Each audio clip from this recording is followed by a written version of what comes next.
Test, test, test, test, test, test, test, test. Test, test, test, test.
Can you hear me, Ryan?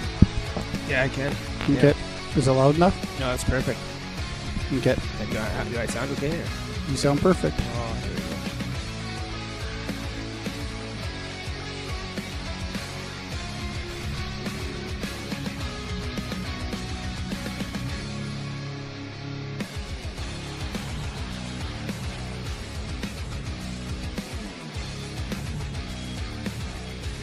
You guys can go whenever you want. Doesn't matter.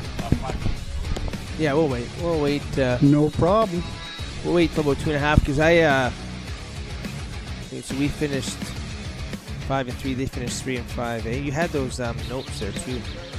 There they are. They're at the back for you. Yeah, I see them there. So we finished 5-3.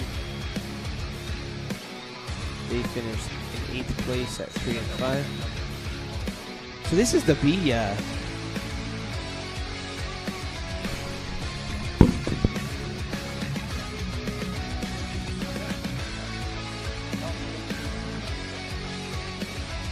Sample. Oh, Magic Sample.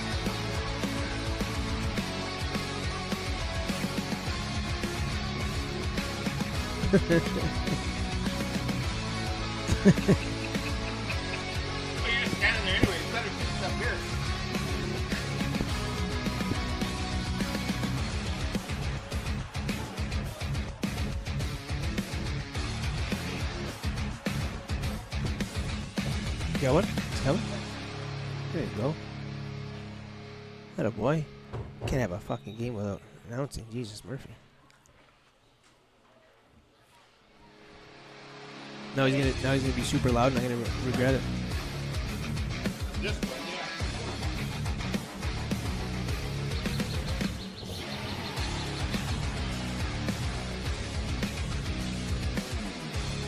So you're familiar with all these kids, eh?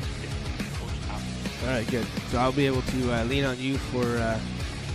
I'll ask you a couple questions on the strength of their offense and defense.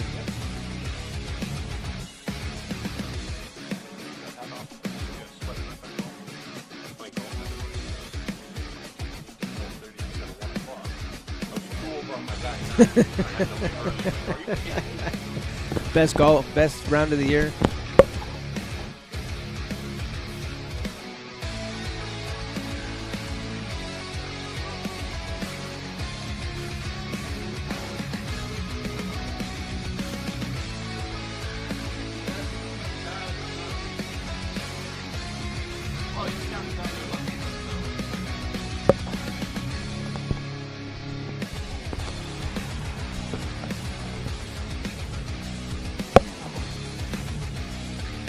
Who's being the team today?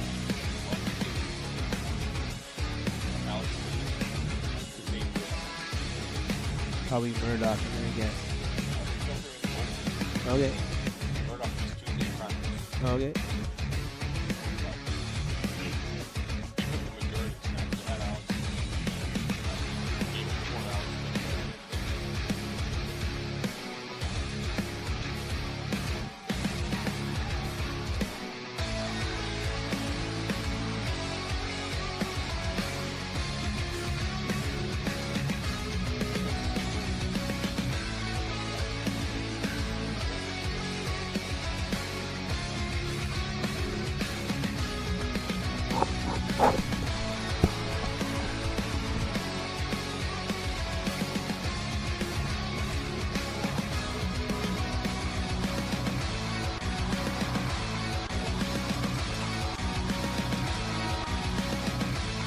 This is the B division quarterfinals, semifinals.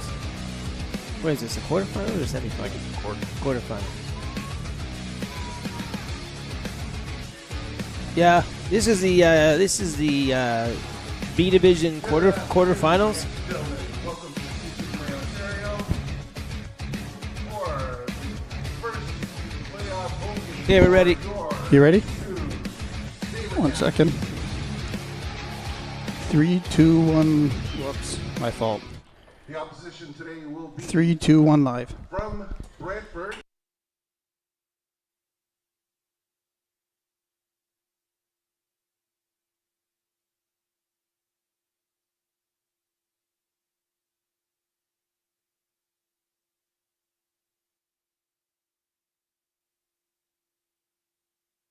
Cats are coming off a 31-0 win over the Toronto Junior Argos to close out the regular season and finish their regular season at 5-3, while the Bisons come in with a 3-5 record. This is the U16 B Division quarterfinal playoff action here, and Ray, as someone who's watched a lot of these games here this year, what are you seeing as the keys for a Sabercats victory? Well, you know what? Looks like the schedules kind of their records are 5-3 for the Sabercats and 3-5 for Brantford. But you know, when you get to the playoffs, nothing really changes at that point. I think today's keys for the Sabercats typically bring a strong defensive side. Their offense needs to produce today, and then this Brantford team looks like they got some great size. And I'm sure head coach Mark Solomon's got his team prepared for this game after a long drive. Yes, well, we've got the Bisons kicking off to the Sabercats to start the game. And here we go. They will kick it deep, and it will be picked up by number 30, Lucas Joyce It Stoichev. looked like he was down before contact. That was And he gets it out to the Lucas Joyce. 34-yard line, and that's where the Sabercats will start their first drive. I think the key to the Sabercats today is having their line blocked properly. They've struggled a little bit on the interior, opening up those gaps for the powers and you know, and the crosses, and I think that's going to be key to the game. If they can sustain their blocks today, they're going to put their team in a much better position to come out victorious. Yeah, well said, Ray. I mean, football is live and die by your offensive line always. It's the most important positional group outside of quarterback. So if they're, we're going to take a look at it early to see if their O-line can hold up and open some holes for running back Melchiori and company. And there's a little swing pass there to number 10, Cole Rivet. Nice little pickup here. He's still running, and he's going to get a nice gain of 8 yards, which will bring up second and short for the Sabercats.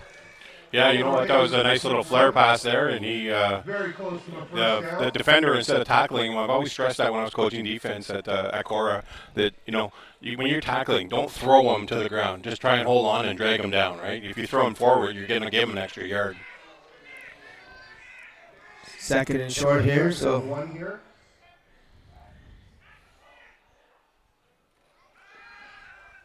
another short pass here. Oh, he was on the ground. So it will be a first down for the Sabercats. They were trying to hook and ladder play to Malchiori, but as soon as you catch it with any part of the body down, it's a dead ball situation. But it was good enough for a Sabercats first down.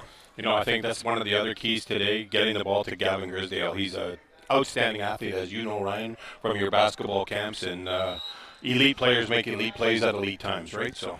Yeah, you definitely, your best have to be their best when their best is required, and Gavin Grisdale is a big part of that. And this would be a first down and 10 for the Sabercats. And it looks like it's a little illegal procedure, went a little bit early. A little false start, so it'll be 5 yards, and they'll replay first down. And you know, they did a great job on their first set of plays to get ahead of the chains and give themselves a second and short situations. They're going to need to continue to do that in today's game for them to be successful. And you certainly don't want to start with mental errors and avoidable errors. And in tennis, they would call that an unforced error, and you can't have too many of those in today's game. Nice pass, and he's open.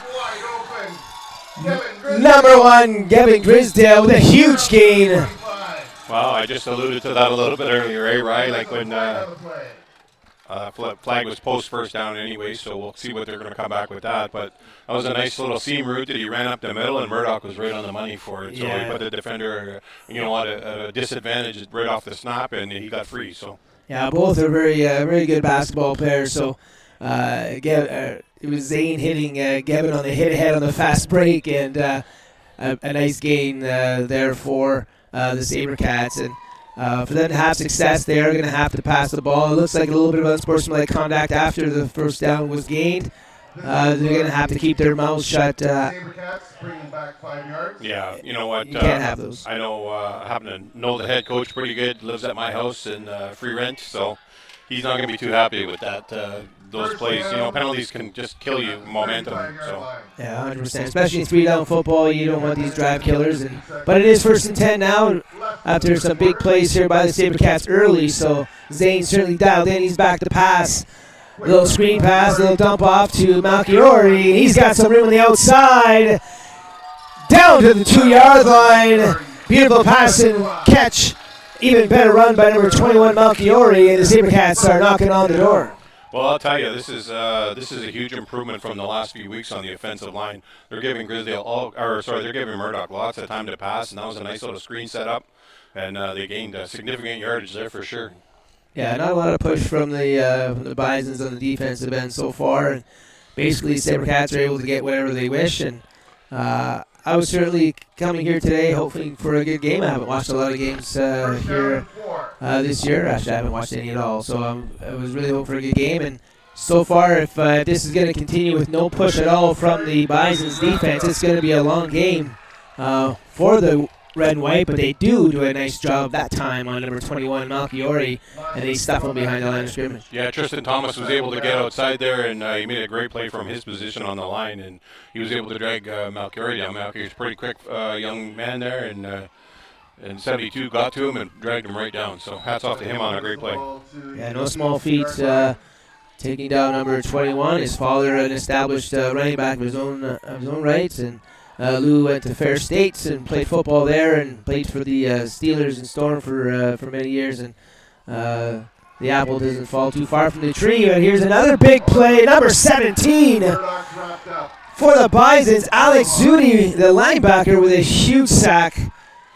So it was a bend but don't break situation for the Bisons defense. Maybe I jinxed the line there because they got through two times in a row right after I said that. So maybe I'll just keep my mouth shut from going forward on that kind of comment there. But excellent defensive play on the Bisons end. They're getting through the line and making a sack on the quarterback. They were trying a little roll out there, and it just didn't work. So we got AJ Cachemilo here. He's one of the better kickers in the league, and we'll see what he's got going on today. Definitely want some points coming out of this drive, as they did a great job moving it down the field with the pass. The field goal is good, and the Sabercats will have an early 3-0 lead. Well, anytime you can get down the field on your first possession and put points on the board, it's critical, right? And now we're going to see the strong point of this Sabercat team is defense, obviously, and it has been all year.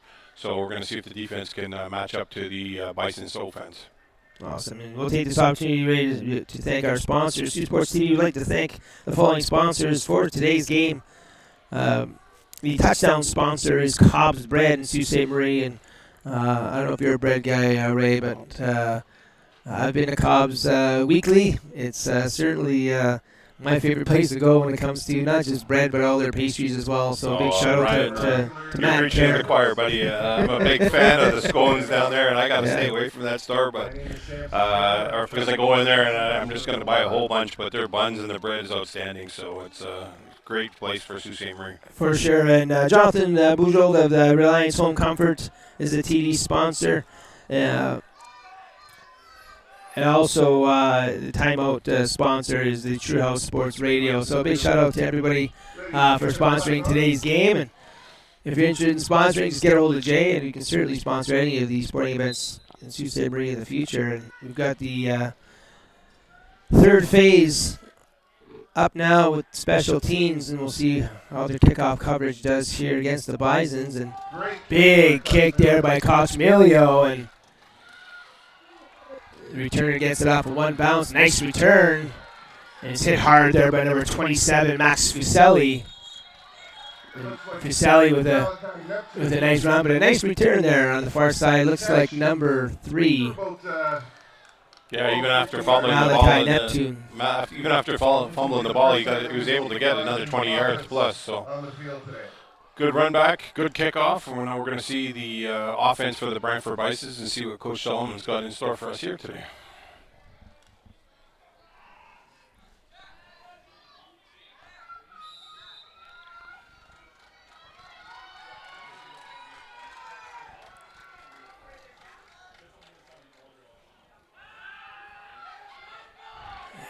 Big sack, quarterback sack. Can't catch the number. Evan Beauville, my son calls his defensive ends the Velociraptors. Two great kids that, they make plays all the time. They're all over the field, and Evan's been having himself a whale of a start for this year. So the other side of that is Aiden Wanch, number 11. So watch for those two to make an impact today. Yeah, I'm certainly familiar with Mr. Wanch.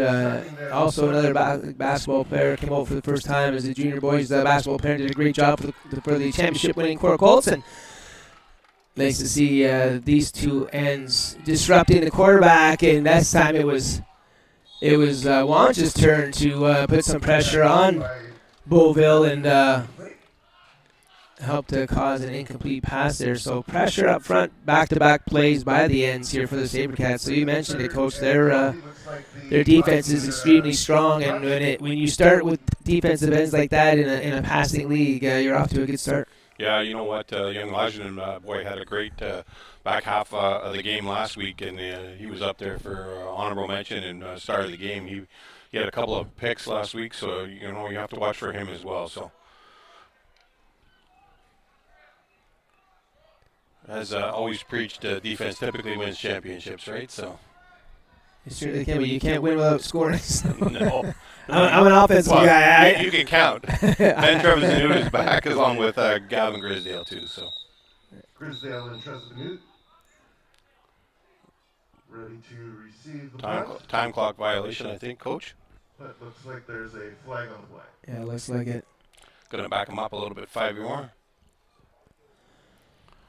So that's going to work out in the Sabercats' favor, giving the kicker an extra 5 yards to go. So looks like they got number 13, Scott Harrison, is off to kick for the Brantford Bisons. So.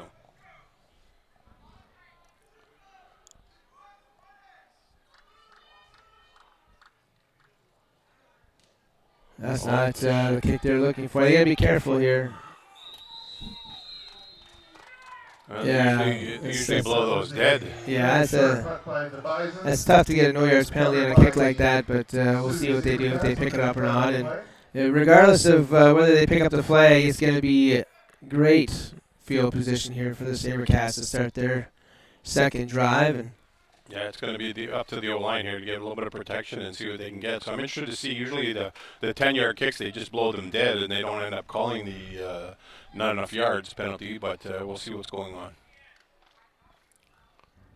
Are they measuring it off? Yeah, they are measuring it off. So I guess they deemed it to be far enough. I guess so. He was just out of the side of the goal line there. Well, that might just change the play call here. Yeah, if you're, I wouldn't be surprised to see, young Cochemilio boy get the ball here. He's really good down the line, but standout back Peyton Malchiori is always there as well. So, referee's having a bit of a conversation, making sure they have it right. Yeah, I'm surprised it was like a half distance to the goal situation. To have it right up to the 1 yard line seems odd, but it's been a while for me up in the booth and coaching, so clearly the right decision. And we got a pass play. He's open. Touchdown! Sabercats, number 25, Drayden Brock, into the end zone. It's Murdoch to Brock. Yeah, you know what? They've been utilizing that almost like a tight end role for Brock, and he made quite a few plays last week, and they're starting to utilize him a little bit more in the offense I've seen towards the back part of this year. So. Yeah, the nice part about Zane, he's got a lot of height, so he can certainly see over the line in those types of situations. So you don't have to roll him out and bootleg him when you're tight to the goal line. And he had no problem seeing a wide open Drayden Brock there for an easy touchdown. And Cochemilio's extra point is good. Well, if you're the Sabercats, you got to be pretty happy with that start, right? Like getting the ball down on the one goal and making sure you're punching it in. So,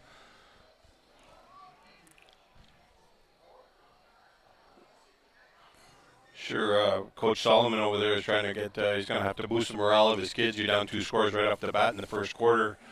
About half the way into the first quarter, and he's going to look to get his offense rolling, I would assume. Yeah, you got to get something going. You need a big spark. You need at least a couple first downs, get some success on this next drive. Even if you have to punt it away, if you can get a couple firsts and get something positive going and swing them the field position, it's a plus. But you can't keep giving the Sabercats team a short field. And in order to come out here victorious, you got to start putting some points on the board. So we'll see what they have drawn up. It looks like they had a couple of big pass plays drawn up for the last series, but it was disrupted by the pressure of the defensive ends, and we'll see what their game plan is for this second set of downs. Nice big booming kick by Cochemilio. One thing that the Sioux never has a short of is good kickers, and this is a beautiful return here. He needs one block, and he's going to get it. But a great job by number 29, Lucas Spin, with a touchdown-saving tackle, but not before a huge return by number 3, you talked about Malachi Neptune. You talked about field position switch, and that was sure a game-changing or tempo-changing. Let's go, not game-changing, but tempo-changing play. So. Well, you know what I mean. I'm sure they don't have a ton of film on Brantford, and having a 3-5 record, maybe some things go unnoticed. But clearly, kicking to number 3 is going to be something they're going to want to avoid the rest of the game here. That's 2 nice returns. The first one, he didn't have much of a chance off of a bad bounce and still made something out of nothing. And now this time, he just makes a bunch of people miss and a huge gain. So I think the game plan moving forward will be not kicking to number 3. And then there's Aiden Watch with a beautiful play and a tackle on the running back, number 9. Liam Kerrigan, and I don't think you're going to have a lot of success running outside the tackles against this with this defense. It looks like they're trying to meet at the quarterback and destroy anything that comes their way, and certainly outside running game is part of that. Yeah, for sure. Those, as my son calls them, the Velociraptors. They're just they excel at their positions. They really know how to get to the quarterback, and they shed their tackles really well as well, which is a key part when you're getting blocked. So. They're going to have to provide the Bison's going to have to provide some help here, and if they're going to go 5 wide, they have to get rid of it early. And every one of their plays is taking too long to develop, and you don't have time. And there's a combination tackle by number 79. Pragnaka. my son calls him the human washing machine because you can't move him inside when he's in the middle. He says it's like the old cement-based ones. He says he takes up so much line, and he's pretty agile for a big fella. So yeah, he's very low to the ground as well, so certainly helps on the interior part of this line. And you can't, if you're going to go 5 wide and spread them out, and you've got to have some quick plays because you're not going to have time against this vaunted defensive front. And so far what I've seen is the plays just take way too long to develop, and they're going to have to change that up there. Oh, fake. A little trickery there, And nowhere. but not enough to fool your Sabercats D. So a little fake punt. I guess First it down did for your Sabercats at their own 27. they didn't like kicking it from there. Obviously, it's quite the distance from there, and I guess they didn't like their punter either after the last punt to get their single. So Really shocked. They were in a position to pin the Sabercats a little bit lower, but if it kicks in the end zone, they get it out. They get it out to the 20 there. So third offensive drive. Let's see if they get their run game going here on their third drive. Back to pass. Passing deep to Grisdale. Another beautiful catch by Kevin Grisdale. And that time, Dave Murdoch just tossed it up for his receiver. And you got to, when you have receivers like Kevin Grisdale, you just got to trust them. And that was that situation there. He threw up a pass there off his back foot and just said, go get it, buddy. And go get it, he did. yeah, you know what? I know you haven't been up here, but I've been calling for them to utilize him for probably the last 4 games that I've been watching, and some of the discussions that I've had with some of the other the coaches and spectators. But he's such an elite talent. I watched him in the junior and the senior basketball, and when you get a person that has hands like that, it's just it's a generational talent to do that. So. We like to throw that word generational talent out quite a bit, maybe a little bit too much, but when it comes to Gavin Grisdale, I certainly have to agree with you because he excels at everything he does, and he excels at a very high level. And to be a grade 9 athlete, to be able to do what he's done on the basketball floor in big moments, and now to see what he's doing here, he certainly seems to be in a class of his own on the football field as well. So they don't come around often. The Mitch Mazukas and company come around once every 5-10 years, and Gavin certainly seems to be one of those players. Yeah, I don't know why they blew that dead, because the running back Stoichev wasn't even on a knee. He was wrapped up a little bit, but he was breaking free. So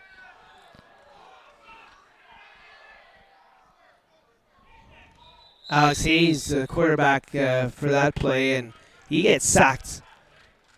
Great job on the outside there by number 22. So Ryan, I think you're going to see something here you haven't seen yet. So what's happening is they were struggling in the punting game. So what they've been doing is they set up for, why is it a first down? Okay, so what they do is they set up like they're going for a field goal, and then they no, they're not going to do it. They've been doing this. They set up for a field goal from wherever they are on the field, and they kick it, and they're getting further distance because Cochimino's leg's so good. So believe it or not, it was very successful. So that's amazing. Not a bad kick there at all. Getting a nice friendly bounce, no. But a nice job there angling that out to the 30-yard line. So just a great job by the punter there. I didn't get the number. Is he number 85 maybe? Yeah, it might have been. And it had Adam Hussein, number 3, on the coverage. So he was right down there covering the ball, and it went out of bounds. So. Yeah, that's the best strategy there is to keep it out of the hands of number 3, because Malachi's been tearing it up there. Has been the only offense for the Bisons, and they're going to have the ball here after the Sabercats offense has stuttered, and we'll see what they have for their next drive, but they've got to get something going here. It'll be interesting to see what kind of adjustments he makes to try and keep away from those defensive ends. Well, running between the tackles would help, and quicker passes, which they had there, which was good, but it was in and out of the hands of the wide receiver. It looked like number 5. Yeah, it was Deacon Solomon. So the running back.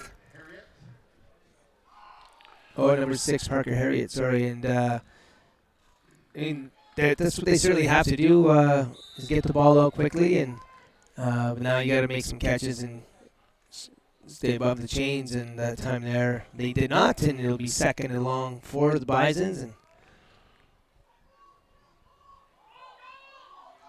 well, they're spreading them out wide again, 5 wide, trying to get a quick header.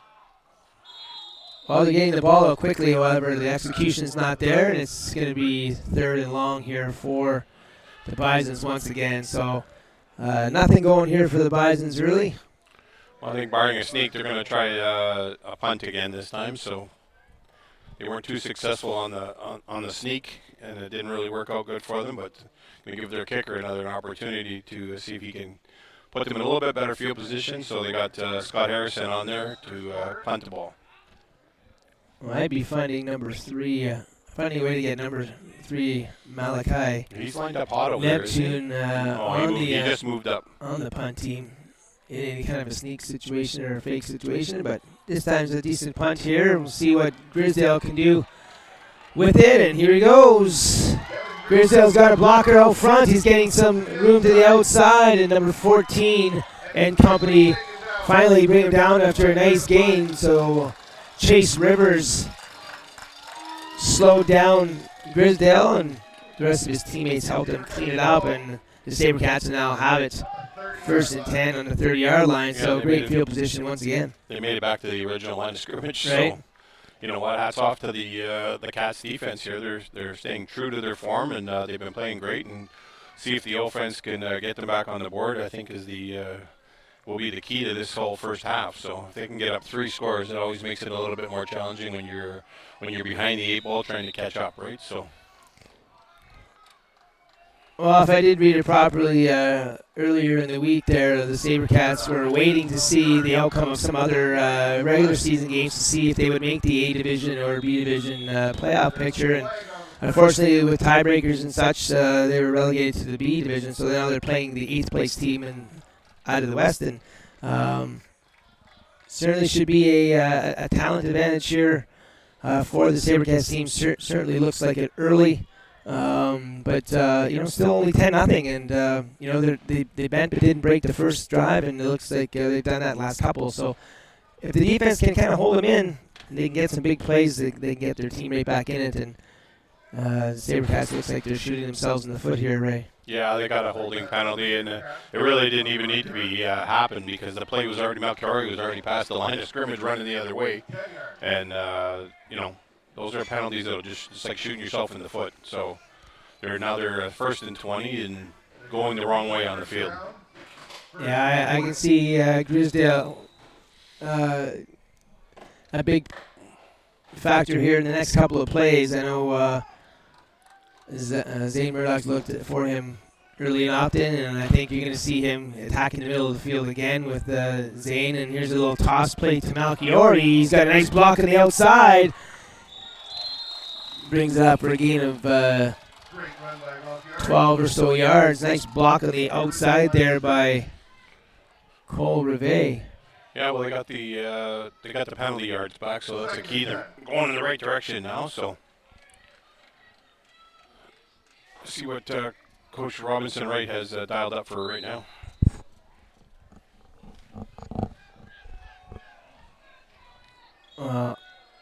I'm not a betting man, but if I was, it'd be giving Grisdale on a fade, or even a curl just beyond the markers, and we'll see what he has here.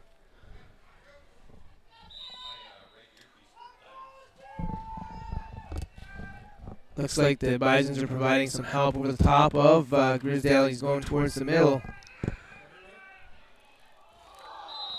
Murdoch with the pass attempt incomplete. Murdoch's pass falls incomplete to the far side to Sabercats have a decision to make here. number 10, Cole Brevet.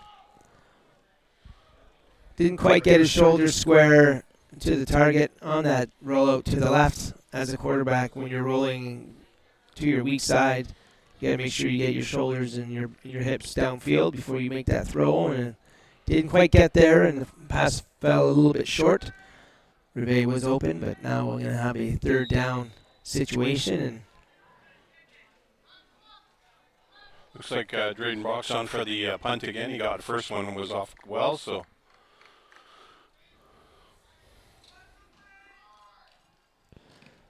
Nice kick here. It's going to be just shy of the goal line. Going to be returned. And here he goes. Nice job there by Grisdale. Sorry, number 11. That was Aiden Watch, sorry. And a great job by Aiden because you don't want him to get going. And certainly stuffed him there in the far side corner. So that's where the Bisons will take it first down. Well, it'll be interesting to see what the Bisons, can come up with. Your every in-game adjustments are critical when you're behind the 8 ball, and I'm sure that they have a few plays that they're ready to throw up here. But if I'm them, and they got number 3 there, Neptune, I'd be trying to get the ball to him personally. Yeah, anywhere in space, like swing him out, anything, run some screens for him, get him. Yeah, you want to get your playmakers the ball as much as you can, and we'll see what happens here. With 20 seconds left to go here in the first quarter, Sabercats 10 and the Bisons no score. Well, there it is. Oh, no, that was a different player. That was Liam Kerrigan in the backfield there. So probably good for 1 or 2. Neptune with the carry, and that'll be the last play of this first quarter. oh, Kerrigan, you said, eh? You thought it was number 9? yeah, it was number 9 for sure. Yeah, so number 9, Kerrigan with the carry, and this will be the last play of the first quarter. Now they moved Neptune into the backfield there, I think. So, well, they're just using him as blocking. That did not work. He did a lot of Down hard. Aiden Wunsch on the sack again. Aiden Watch with a big sack, and again he's got to be careful. I mean, I know you're celebrating; it's a lot of fun, but those little Switch sides. body gestures at the end of plays are going to cost you yards in the long run. And referee let that one slide. And a great play there by Aiden, and that is the end of the first quarter. The Sabercats 10 and the Bisons no score. Thank you for watching our coverage of the OSFL AA football action. If you like this video, make sure to subscribe below for more to help support Saultsports TV. Well, it was if you're the home team, you got to be pretty happy with a good start and the way your defense is playing. But it's not enough. You're never expecting 10 points to win you a football game, and not in this level. Oh, for sure. But it's going to be interesting here now. Ryan, I know it's you've been focusing in on basketball, but you were pretty prominent in the football scene here. Would you willing to concede a safety here and run out of the end zone? You're 5 yards from your goal. You have 1st and 13 here. Yeah, you know or what? 3rd and 13. Yeah. Do you concede the single, or do you try and punt this over? If I thought the teams were even, if I thought I had a good chance, I would certainly concede it. If I think I'm the underdog, I'm going to try to make something happen and just punt it away and play defense. But they do concede the points to try to improve their opponent's field position. And certainly not a bad idea. No, because it still remains 2 scores. It's not like you're making it a 3rd score, right? So that's right. Although it is, it's still 2 big points. It still could be a touchdown with a 2-point convert and then a field goal to. Yeah.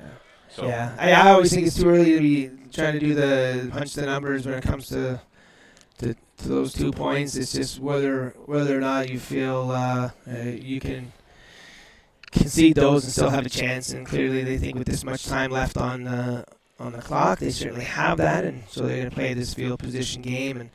And I'm surprised the score is not a little bit more in the favor of the Sabercats. The defense for the Bisons, I guess, have done a good job when they had to do so, but maybe they made some adjustments after those first couple of drives. So we'll see. This second quarter is big to see. The Sabercats can certainly send them into the intermission with a big lead and a lot of confidence, or there's going to be a game at the end of it. So we'll see. We'll see what happens here. Yeah, line play is really going to dictate what they're doing here. So I mean, the Sabercats had a ton of success passing the ball in those first few possessions. It's easy to get back to that.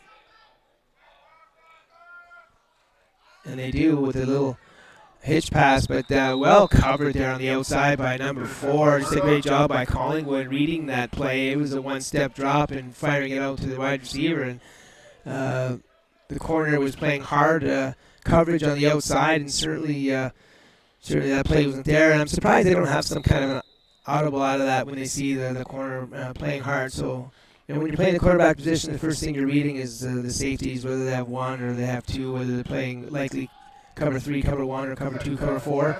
And then the next thing you want to do is you want to look on the outside to see if the corners are playing hard or soft. And if they're playing hard and you're calling for a hitch pass, probably not a great idea. And this time they were soft. This time the defensive coverage was soft, and Grisdale very uncharacteristically dropped an easy pass, but he did the classic run before you catch it. That big mistake that a lot of wide receivers make, and he's going to be upset about that one, heading back to the sidelines. You can tell he turned the corner, and he would have had first down easily there with that catch, but he was trying to make the turn, and unfortunately didn't come down with it. So another offensive possession squandered, and it's going to be up to the defense to see if they can hold them tight here. So, and that play just reminds me of a time I was in Detroit watching the 49ers play the Detroit Lions. This is probably over 20 years ago. Jerry Rice was still playing, and he was warming up with Elvis Gerbach, and they were throwing him passes, and Jerry Rice would stare at the football. They were just throwing 10-yard passes just back and forth, and he would stare at the football for a full 2 seconds before tucking it away, really just emphasizing watching the ball all the way into your hands. And when you see the greats doing something so simple and putting so much detail into it, you certainly realize how important that is. And Gavin will certainly learn from that moving forward. It's interesting to see what the flag is here. Referee Edwards, false start against, looks like false start against the Sabercats. They're going to decline the penalty and take the ball position where it's at. So it's going to be first down for the Bisons right at center field here. Well, this is probably the best starting field position they've had today, so let's see if they can take advantage of it. There's some talent on that side of the football, and hopefully they can get, for their sakes, they can get something going here.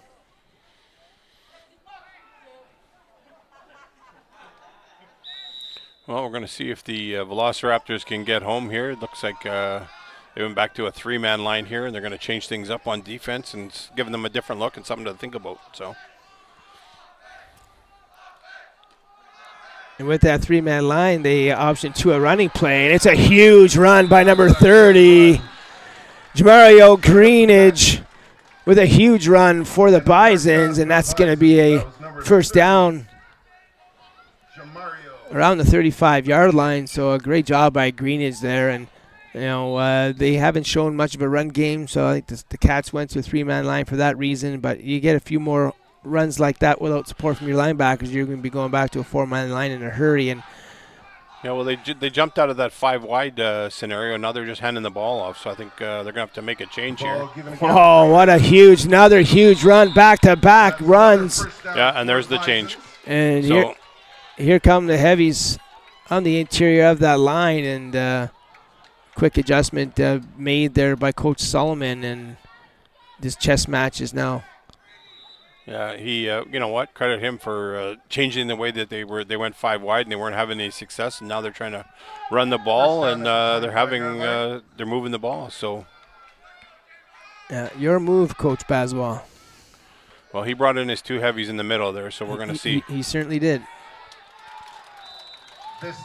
Yeah, they didn't get as many yards on that one, so it looks like they were still positive, but +3 here. So.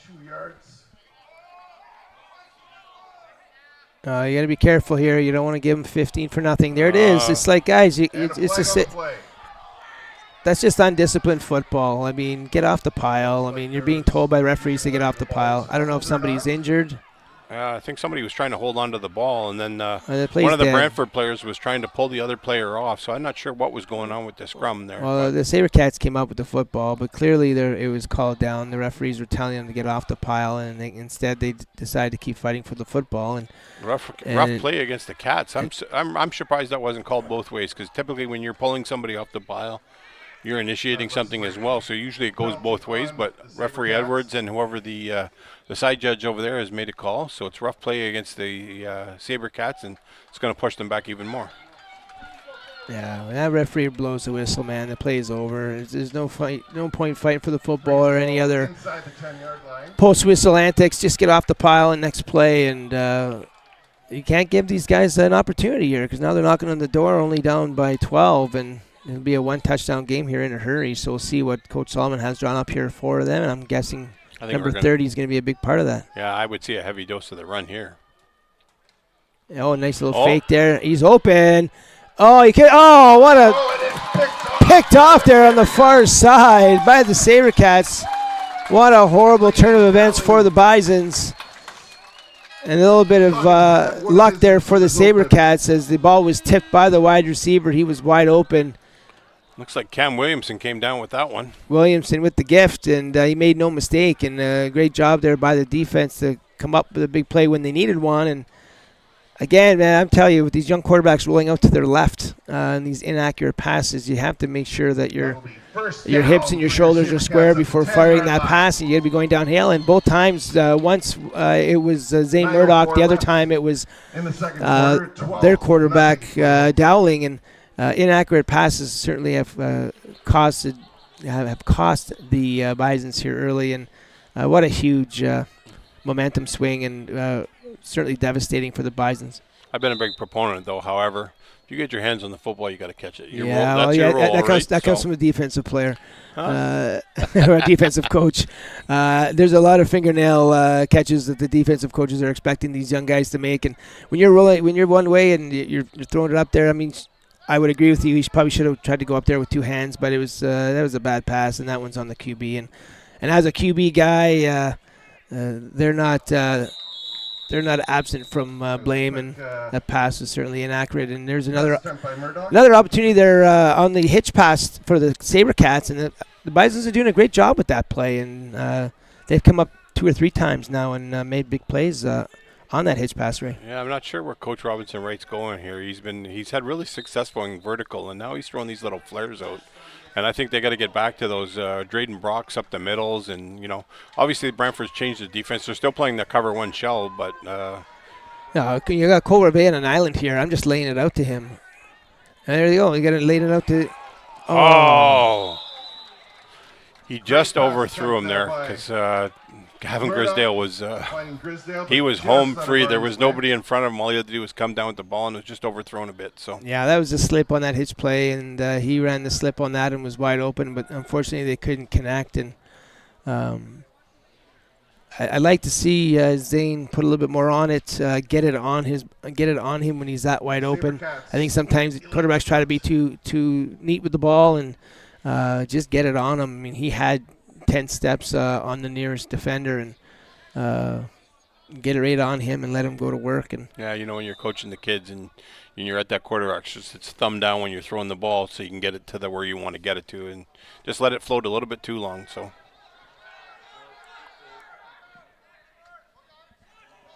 Bisons will take it in and around their 30-yard line. They'll get it inside the 30, and they'll have great field position once again. Number 4 with the return, that was Joseph Collingwood. Get the ball. Yeah, we got 8 minutes to go here, and I'm sure Brentford wants to get on the board before the half, and Sabercats are giving them ample opportunity here.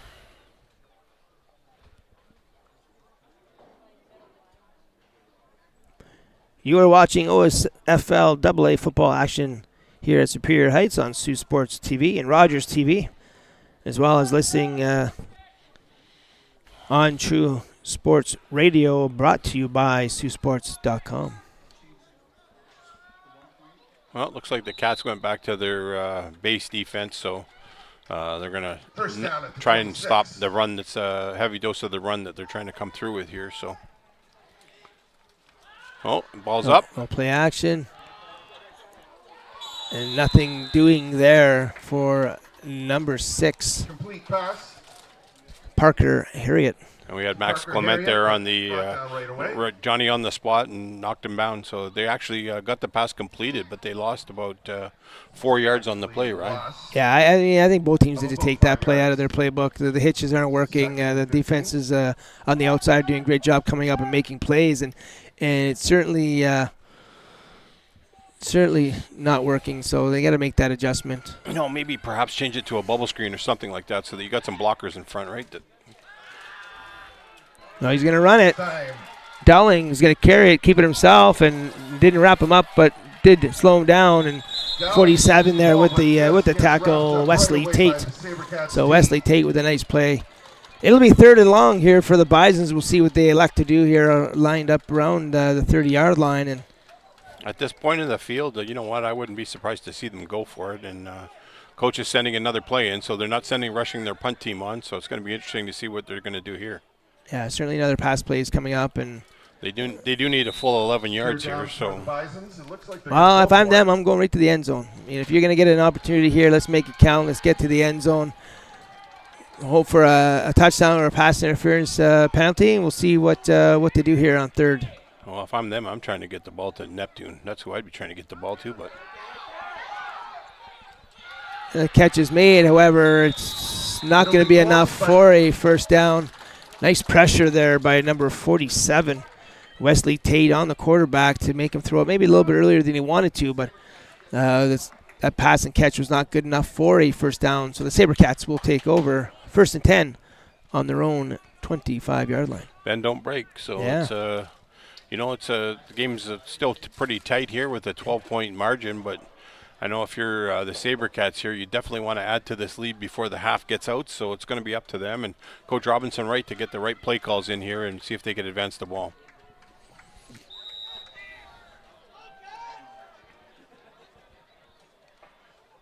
I haven't seen any halfback counters yet to them. They only have one running back in the back. Oh, no, they have 2. They still have 2 running backs in the backfield, so not a lot from the running game early. False start. Everybody moved.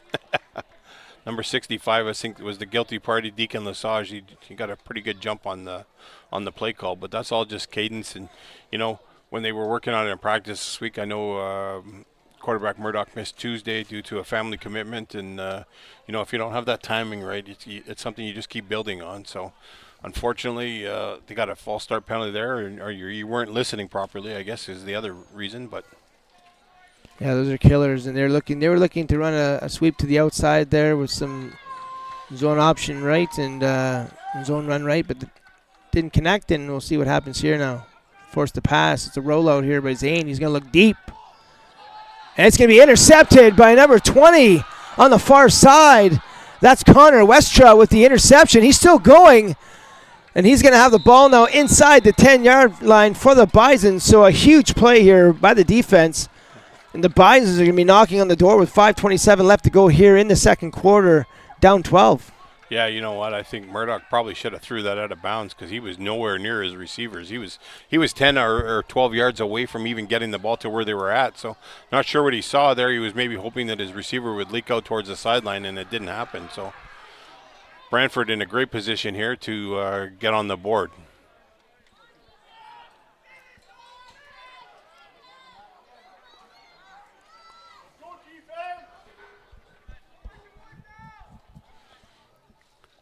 Well, should we see a heavy dose of the run game here? I think they should go back to that because their pass game's been struggling a little bit, and they've had more success with the run. You're definitely going to see that on first down. We'll see how they block it up, and we'll see how they scheme on defense. And Aiden Wanch is there right away to stuff number 30, Greenridge, and nothing really going on that first play. It's going to set up second and long, and I'm sure you're going to see a pass play here. And I wouldn't be surprised if they go back to the same play that worked the last time, maybe on the other side, and have a little bit of a rollout here. It looks like their quarterback Dowling has done a good job with these semi-rollouts, hitting guys, and I think you might want to come right back to that little semi-rollout to the tackle and fire a nice accurate pass. Well, they got Neptune in the backfield. Oh, now they're spreading them out again, and they're switching them.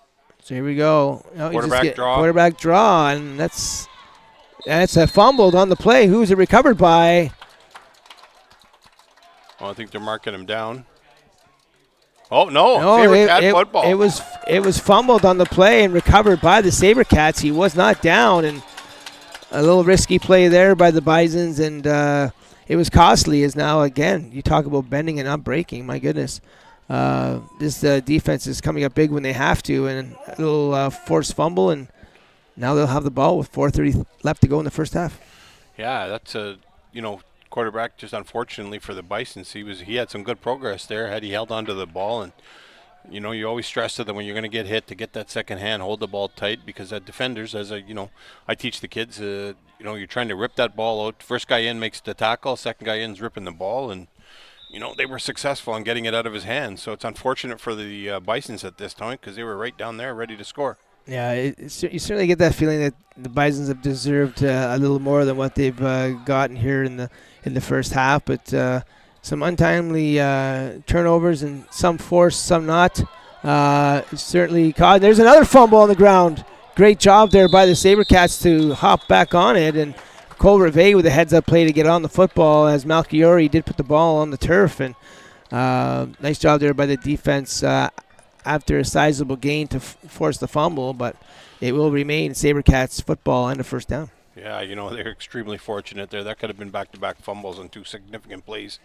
So Malchiori's got to do a better job of securing that ball, and I'm sure he's going to hear about it.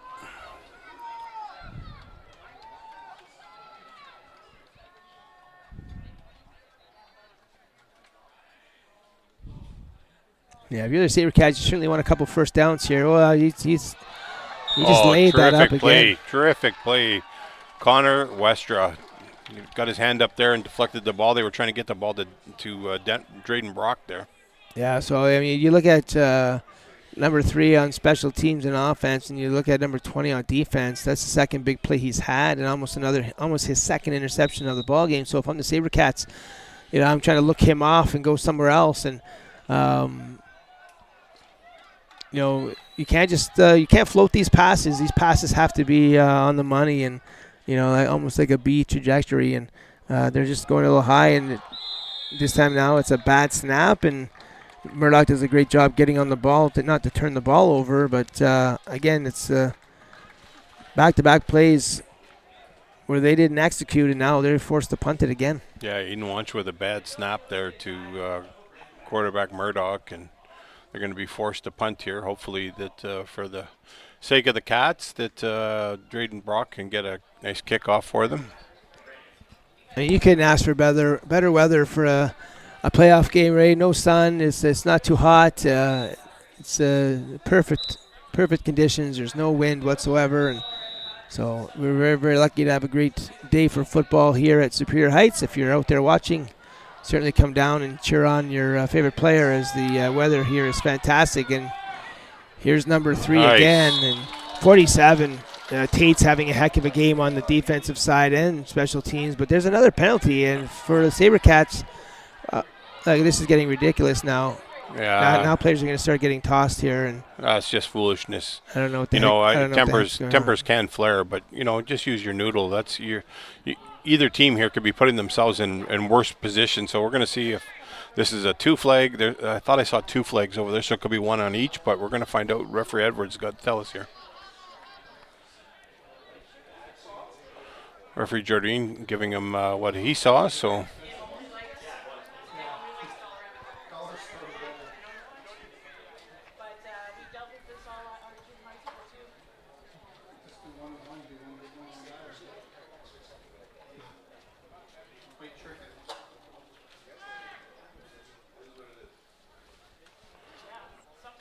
Well, here we're going to get the call from referee Edwards.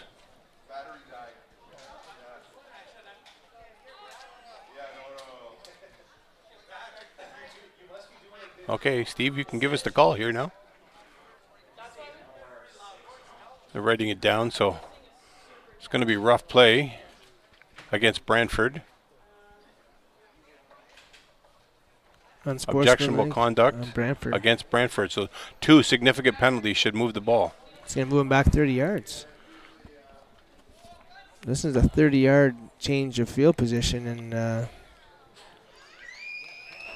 that's pretty significant for the Cats here. And Brantford was having some success on defense, and they were moving the ball on offense, and they just shot themselves in the foot with this big 30-yard penalty. So cooler heads need to prevail. You got to have chats with your kids, and they need to know at this stage in the game. You know, it's not the first game of the year, and it's not the second game of the year. You're in the playoffs here, and every down counts. So, you know, both teams are preaching that before the game. Discipline is going to be key on both sides of the ball, and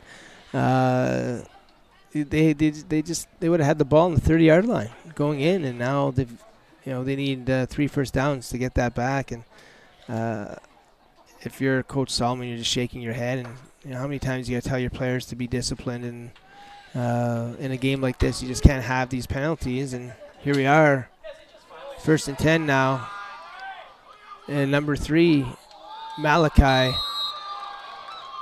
Neptune with a gain of about 6 yards. You know, I think we've been talking to try and get the ball to him, and I think maybe our mics finally went through to their headsets.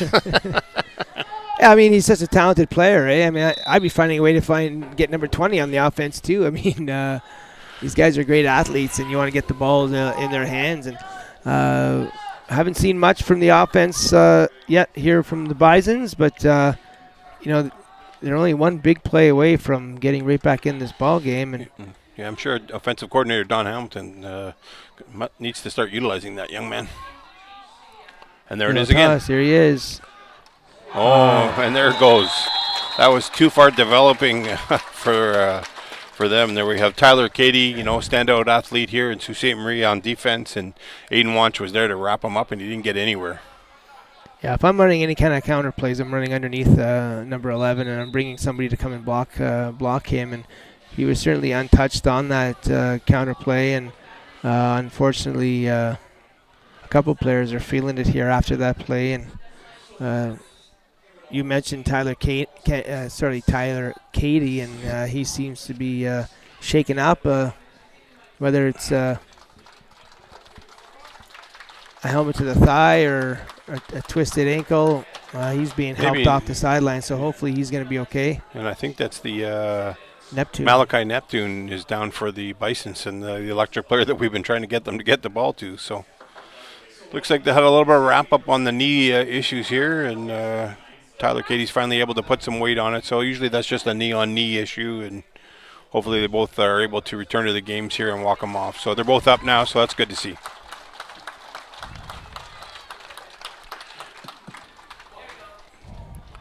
So 3rd down. I got to think that Brantford's on the Sabercat side of the field. They're going for it here. Yeah, you have to go for it. You have to get something going. And your defense has done a better job after those first couple series of slowing down this Sabercats offense. So it's not a situation where, you know, you don't have confidence that you can stop this offense from the Sabercats. So you're definitely going to go for it here, and they need a big play from number 10 because the ball's going to be in his hands, and they're going to have to protect him, give him some time. Are they looking? There we go. Well, number 17 is behind center. I still think this is a fake punt all day long. Yeah, but why would you run a fake punt if the other team knows you're running a fake? No, they're going to punt they didn't. They did. Look at that. Just wanted to prove me wrong. But you know what? I mean, that just shows what confidence they have in their defense right now because with a minute 43, they feel they have certainly enough time to stop them. But here's a nice return. Ben Trevis with a fantastic return for them. Elite athlete at Superior Heights for, I think he's in the senior division under Coach Matt Adams. So a great job by Travis New there, and run back. 137 going to give the Sabercats some decent field position. Second quarter brought to you by Duracell batteries.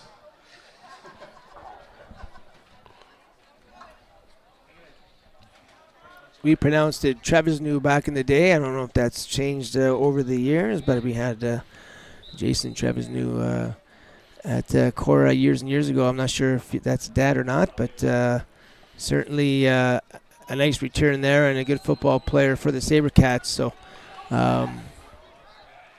see what the Sabercats have going here. It's Murdoch with a little pitch out to Malchiori. Nice cut up field.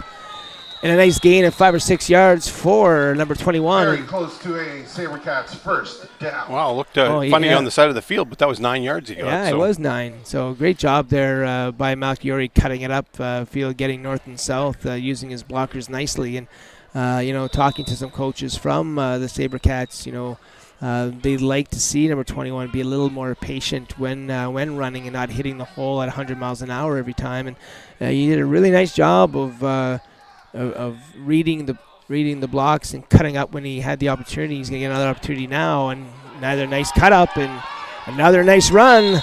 Back-to-back runs there by Peyton Malchiori, and it's another Sabercats first down.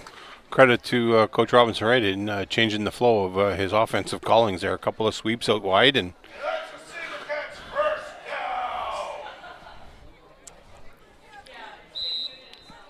so they got about 1:07 to go, and they're on the Bison side of the field here.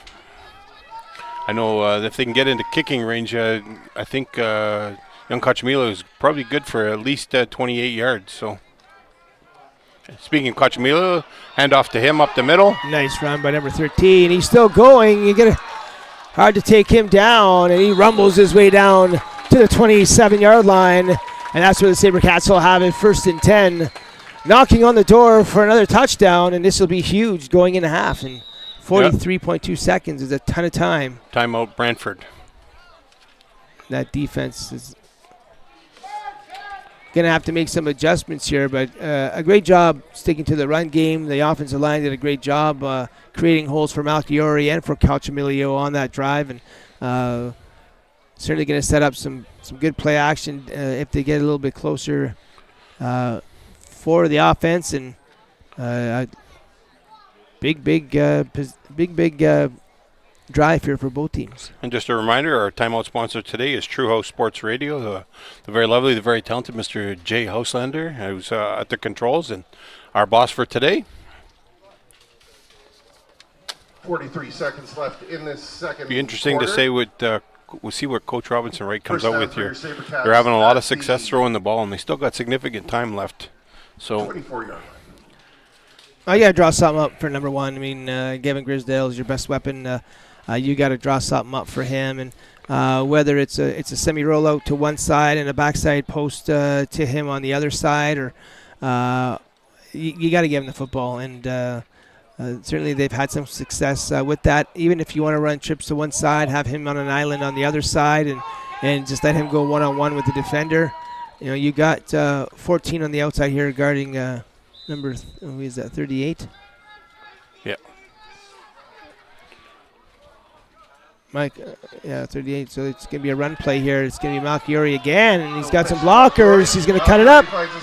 Nice job cutting it up. He's going to get it down to the 3-yard line, and just a great job being patient there by Malchiori. I mean, these last 3 runs he's made, he's done a fantastic job with that zone run scheme to really wait out the right time to cut it up the field, and back-to-back times he's done that, and it's been big gains for the offense. And you're going to go to the well until they stop it, so you're going to see another run play here. 33 seconds left to go here in the first half.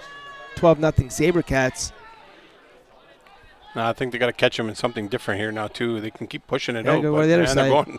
Pitch again to Malchiori. Nice. Pancake what a block. seal. Oh, ball down. Looks like he ran into his own player. Dropped the ball, but recovered. Yeah, you're going to see a timeout here by the Steelers. Sorry, by the Sabercats. For loss of 2. You know, a little bit of a nostalgic run here. I was Lou Malchiori, Peyton's dad. That was one of his runs. Like, out and Lou hit like a truck when he was in the interior, but once he got outside, he could really crank it up. And I know my brother was fullback for Lou for a couple of years there when they were in high school together, and they had Andrew Grigg and a lot of phenomenal athletes on that Wadding team back in the day. Yeah, and then they played, both of them played for the Storm when I played, and to watch Louis run the ball, I mean, he just, like the saying goes, he'd cut on a dime and leave 5 cents change. I mean, he could cut in a heartbeat, make people miss, and that was one of his biggest attributes, best attributes was his agility, and you can see Peyton certainly has that as well. And once you make that, you want a one-cut, one-plant runner, and you want to be able to very Christian McCaffrey-like with those zone runs, just planting that foot and getting upfield at the right time. And so far they've done that. And here's Zane. He's got an open receiver. It's a touchdown.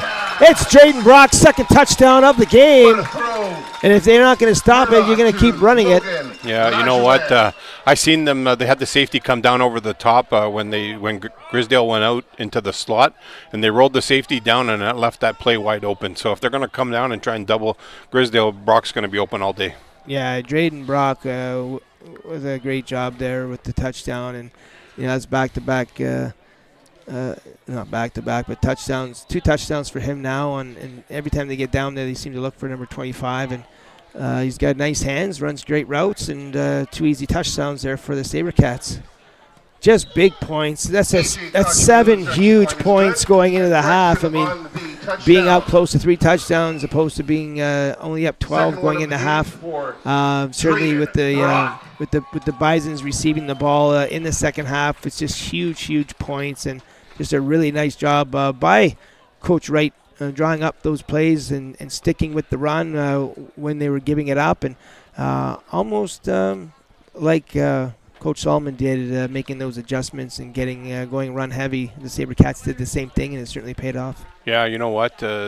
He really got away from what he was doing and made a change. So hats off to him for realizing that what was going to be what's working and making the adjustment. And they seem to be crowding the interior of the line there. So if they're going to crowd their in, they're going to have 8 people in the box. It's going to the outside's got to be a little bit more free if you get some great blocks from your receivers, right? No, absolutely. So So there's 13.6 seconds left here to go in the first half. Sabercats up 19-0 in this U16 quarterfinal. And I'm kicking it left, and I don't even care if it goes out of bounds, to be honest with you, because I'm not giving number 3 an opportunity to bring this one back. No, I'd even kick it into the second level. Yeah. But they are lined up a little heavy on our side here, so. Yeah. There it is. Yeah, he's going left. Another excellent kick by Crutchmilio. Oh, and 3 still ended up getting it.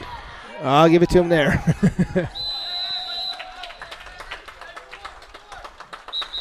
Malachi Neptune brings it out. Well, we got 10 seconds left here on the clock, and not sure. Oh, is there a flag? Referee Edwards threw a flag here, so there's something. Everybody's got to hold off here, so.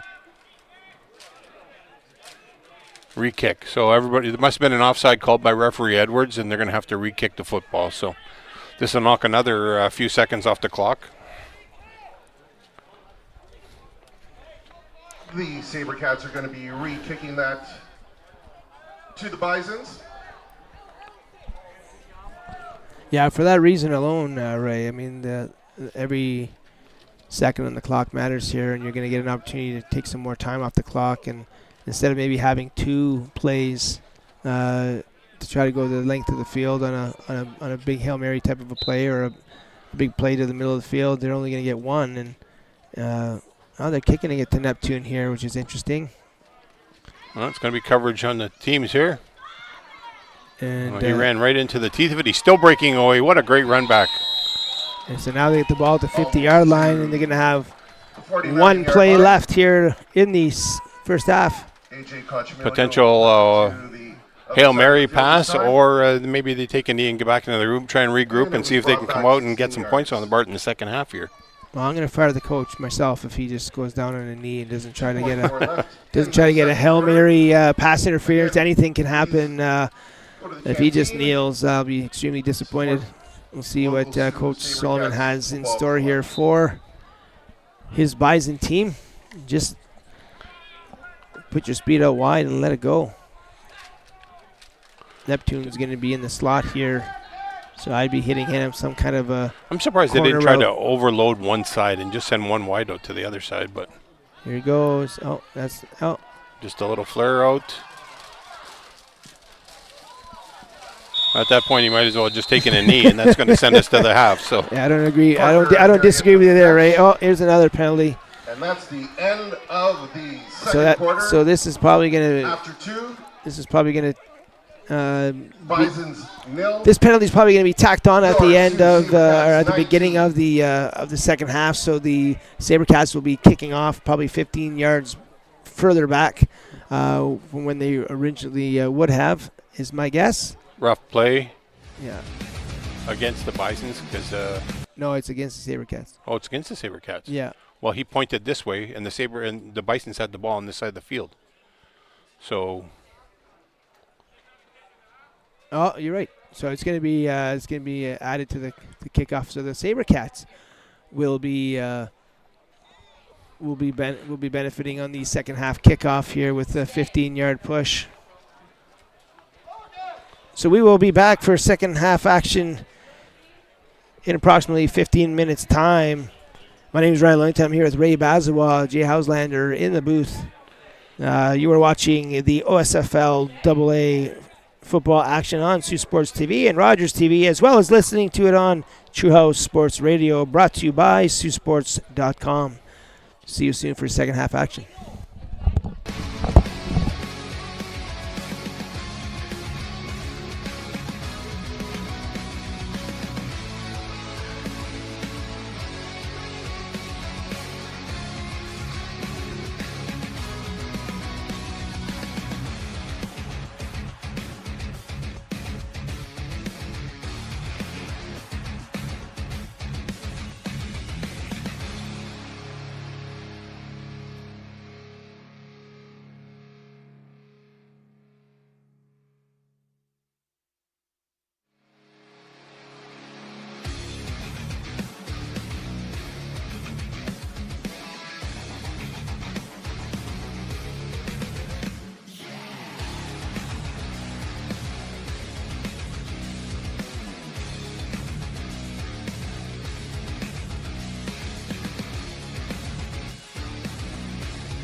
Ladies and gentlemen, welcome to second half action here at Superior Heights Field.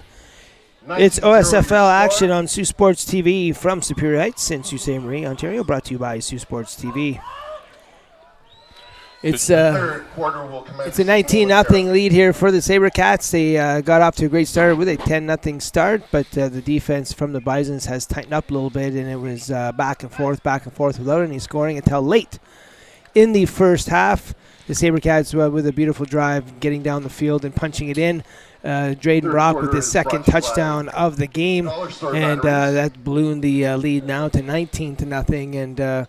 And Ray, what do you think are going to be the keys here for the Bisons to get back in this football game? Well, it's going to be their offensive adjustments that they're going to need to make here, and the rain's spitting up a little bit. It's, going to make the ball a little bit slippery at the start here. It's supposed to get past us, but if they don't make some adjustments on their offense, it's going to be a quick second half, because Cats are up 19 and their defense has bent a few times, but it didn't break. And the score is really not indicative of how close the game was, because with a couple of plays here or there, definitely the Bisons could have had a change. The fumble on the 2 or 3 yard line and prevented them from scoring, kind of shoot themselves in the foot on that. But I think definitely it's going to be what adjustments they make in their game on offense. So, because their defense is playing, pretty well, except for that last series where the Cats were able to get out wide and gain significant yardage and get in the end zone. So, yeah, no, I definitely agree. And when you look at the first half of the Bisons, they certainly deserved a better fate. They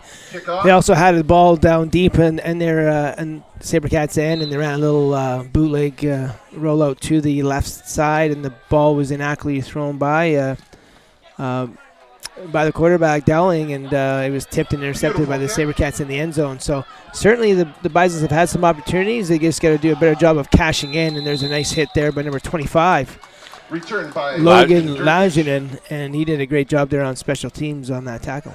Well, they're going to come out with a good start for their field position. Now it's going to be up to the offense and offensive coordinator Don Hamilton to make some adjustments and see if they can get their team rolling in the right direction. I'd like to see them attack the middle of the field a little bit in the passing game if they can. They have a nice tall quarterback there. Certainly Dowling can see downfield accurately, even if it's some kind of a bubble route, a circle route by the running back, something to get the ball to attack the middle of the field. And then you got to take your shots. Every now and then you got to take a shot deep downfield and see what happens here. There's a handoff there to Greenridge, and he's a load, and he just rumbles his way, and he's still going down to the 41-yard line, and a big run, no flags. That's a first down for the Bisons. A little bit of celebration after a nice run. That's a great start for the Brantford Bisons here, making significant yardage and getting that first down and get some momentum rolling. I would think that that might be an early tell as to what they want to do here in the second half. So, wow, it's the only thing that worked for them in the first half. Nothing else really worked for them, and you definitely have to sprinkle it in. You can't be too one-dimensional, especially in three-down football. So they're going to have to find some success in the passing game, because running it outside is not going to be too successful. But this time Greenridge gets a nice run, and it was number 93 on the tackle, Evan Beauville, and nice first down yardage on that play. Yeah, that's 2 good runs for them, and I think they're onto something here, and that's their adjustment, and it's going to be checkmate here for Coach Baswell on the defensive side of the ball to make his adjustment as well. So these snaps got to get better by the center, though. The timing is off on these run plays because the quarterback has to leap up to get these snaps, and you got to be more accurate with these shotgun snaps, and that time Greenridge is swallowed up by the interior of the defensive line. Number 93, Beauville in there. Yeah, he had him wrapped up around the leg, and the rest of the defense was able to wrap him up and close the gap there. So I think they've had success running outside of the numbers, Ryan, and they tried to run inside that time, and there was the Cats were having nothing to do with it. So third down, pivotal point here in the start of the second half. Looks like the Bisons are going to be going on the third down.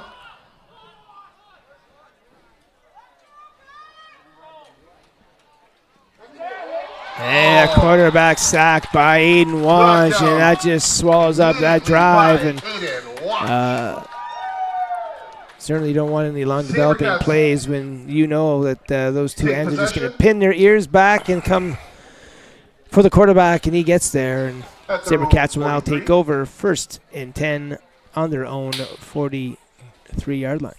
Well, offensive coordinator Don Hamilton there, he had his team rolling with the run, and I know you want to try and change things up a little bit here and there, but I would have went back to the run again. If you got the 5, you got the 5. If you didn't, you didn't. So, but everybody has their own philosophies on what they want to do, and they're down there, and I'm up here. So, well, I mean, it's you're not wrong, right? I mean, certainly the run game was working for them, and there's a nice little hitch there to Rivet, and does a great job staying on his feet, and that's going to be close to first down yardage, if not a first down. And you mentioned it earlier, Ray. I mean, it's like not go down the first time, the second time, but was brought down on the 3rd attempt. Yeah, this isn't Pop Warner football where you can just take a player and throw him to the ground. I mean, Rivet does a great job staying on his feet and getting 5 or 6 more yards. And you know what? I always preach the wrap up and drive. Use your legs. Never fling them. And he just flung them forward for almost a first down. So they need about a half yard here for a first down. So, I do not like that play call by Coach Robinson Wright. Well, I'm going to disagree, Ray. I'm going to tell you why. They only need a yard. So if he makes an accurate pass, it's a huge play for them. He didn't make an accurate pass. It comes down to execution. I think there's no way they're punting here with only a yard to go.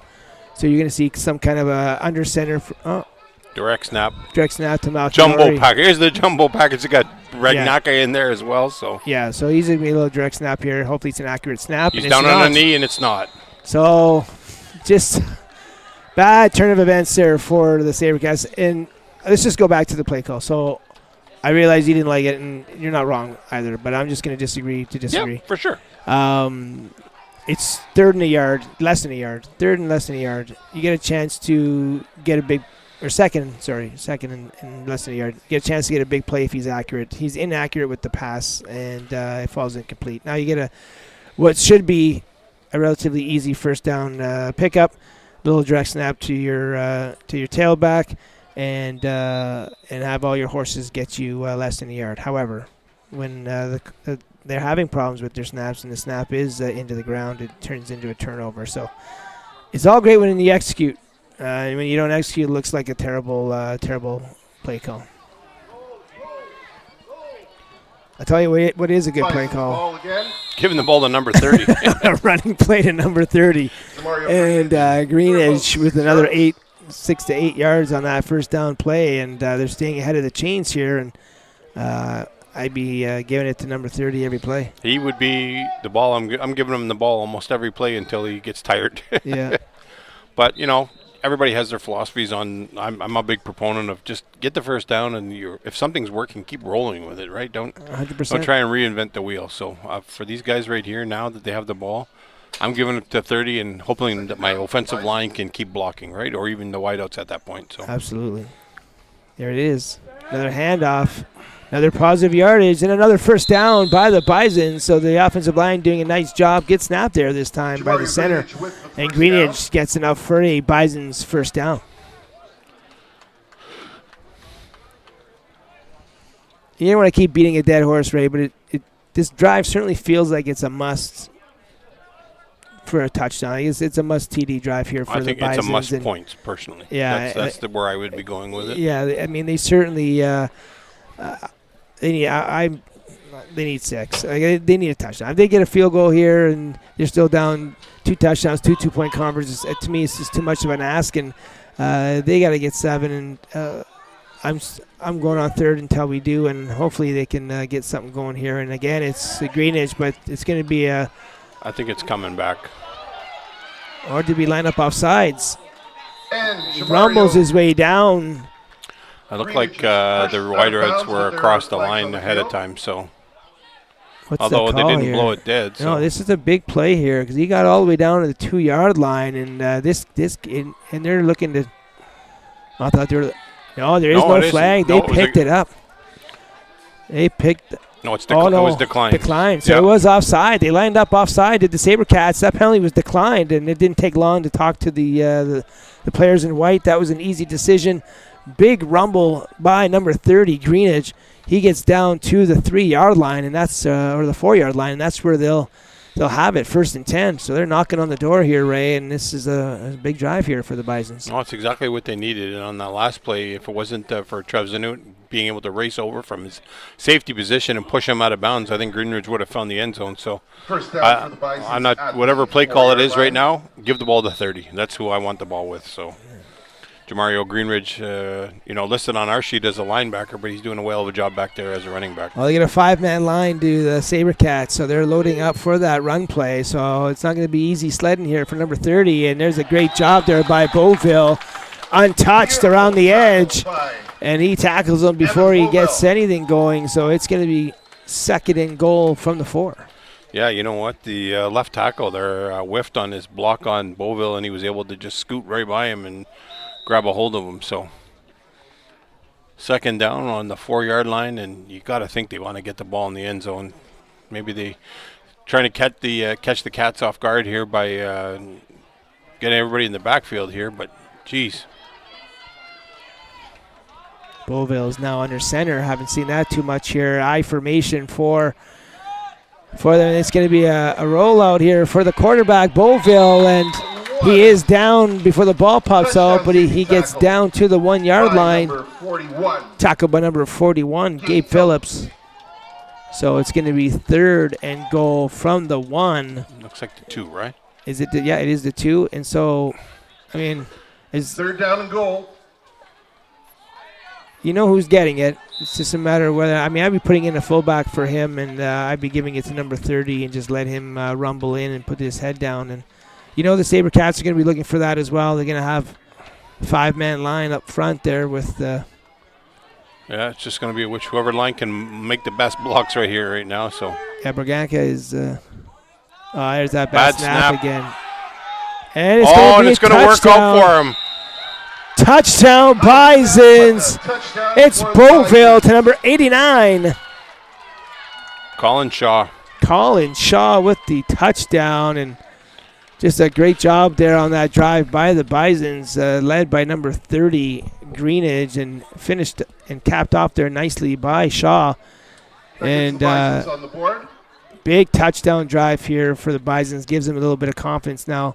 And that just to show you how important that touchdown drive was for the Sabercats at the end of the first half. If they don't do that, this is now a touchdown game. And so big drive at the end for the Sabercats, and a big drive here for the Bisons to begin this second half. Yeah, definitely a momentum swinger for the Brantford. Get some confidence, and now their defense is going to have to come up after this kick. Up and good. Malachi Neptune does it all for this team, and he kicks it through for the extra point, and scores now 19-7 for the Sabercats.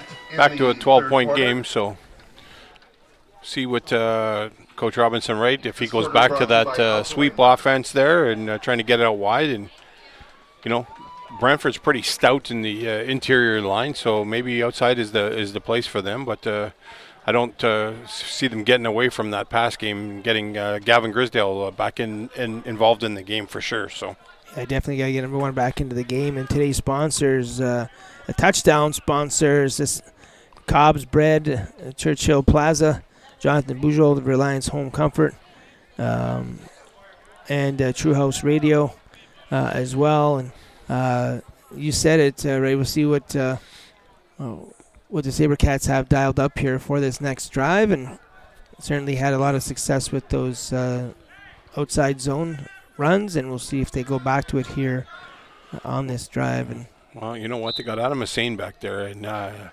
if they throw a little flair to him. Onside kick is not good. Does not go 10 yards, and right idea, poor execution, and the Sabercats will have it on their own 50-yard line. You know what? They had Adam Hussein in the backfield, and I think the coach had something lined up there. Elite athlete for the White Pines Wolverines and elite speed. So he's one of those kids that he gets to the outside, and you know what? You can see him later because he'll be in the end zone faster than you know it. There will be a penalty for the ball not going 10. It'll be declined. They'll take the ball right there, and good field position here for the Sabercats to start this drive.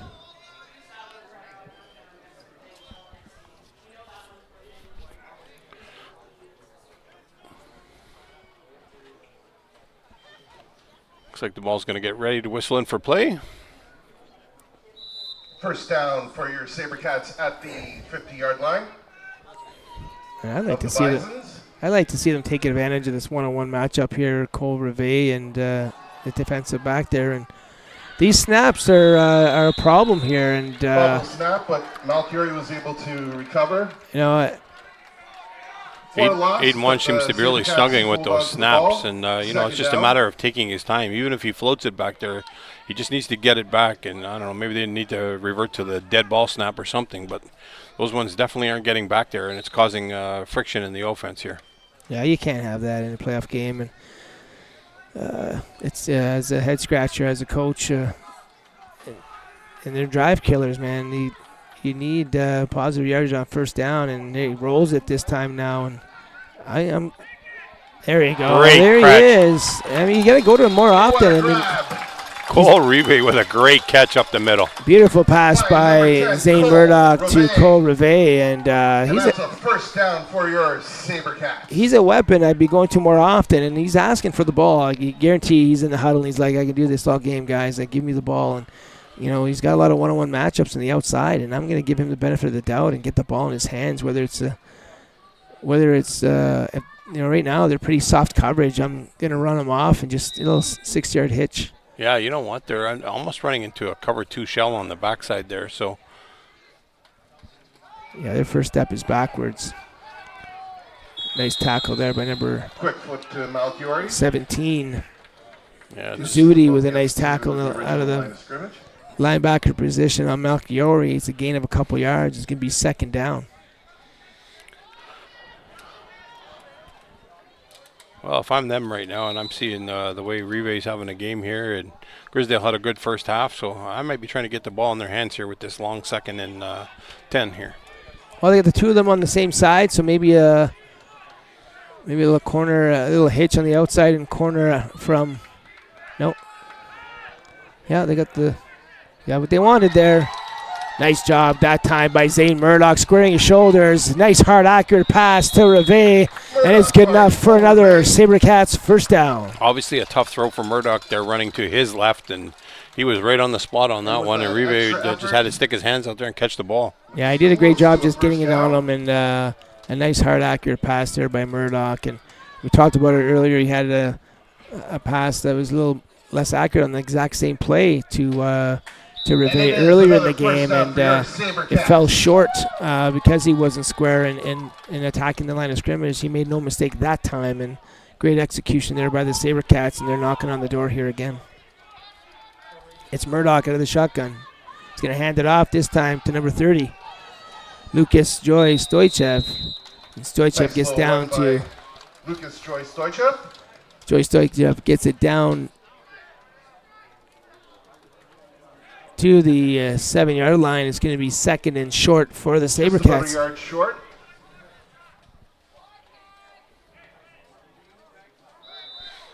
So we've just been brought to our attention that the Brantford Bisons are missing their starting quarterback, both running backs, a tight end, and their head coach. So obviously it's a little bit short-handed for them here, making the long trip up here. So wow, you hate to see that happen, but bringing their second stringers into the game. So obviously it might be a definite reason when your starting quarterback's not here. When your offensive coordinator is still here, but when you're missing your running back and your quarterbacks, it makes it a bit of a challenge. So.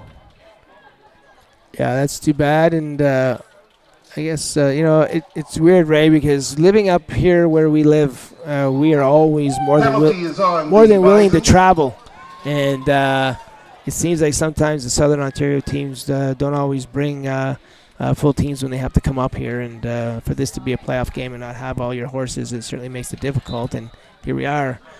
Yeah, you never know what's driving that, but I've seen more than the time that our kids are always going down there and making the long drive because we're so far from where we are. But when they come up here, it always seems to be a struggle. But hats off. We just had a score here while I've been rambling on. And Peyton Melchiori bounced it into the end zone, and the Sabercats are back on the board here in the second half. Yeah, Melchiori was a great job being patient again. And once he had that crease, he flew through it, and it was an easy touchdown for the Sabercats, and a great job answering the Bisons. And, when a team tries to get back in the ball game and you go down the field and punch it right back in, it can be a little bit deflating. And certainly the Sabercats did a great job going down the field on that drive. Cole Reve with some big plays, and Melchiori punching it in to seal it. And there's Cochamilio to end it with the extra point, and the score is now 27-7.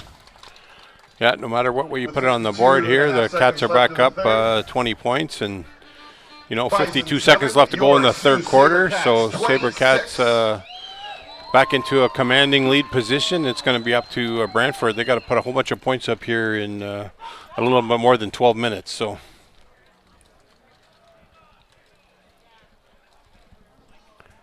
You wonder kind of what happened in order for your starting quarterback and your head coach and your running backs not to be able to make the drive up here. It's truly unfortunate for all those kids that put in all the time and effort all summer. Yeah, that's for sure.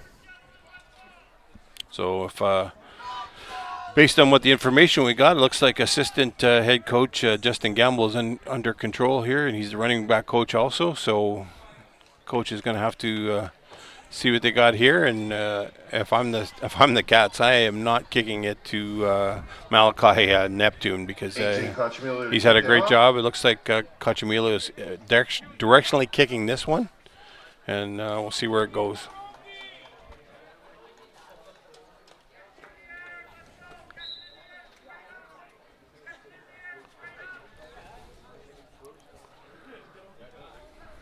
Probably trying to trap them in the corner. Seems like they've spread their lane out evenly. What a kick. Great job. That's not going to fool anybody. They're already in their zones. And the ball pops out right into the arms of number 4, Joseph Collingwood. After a little trickery.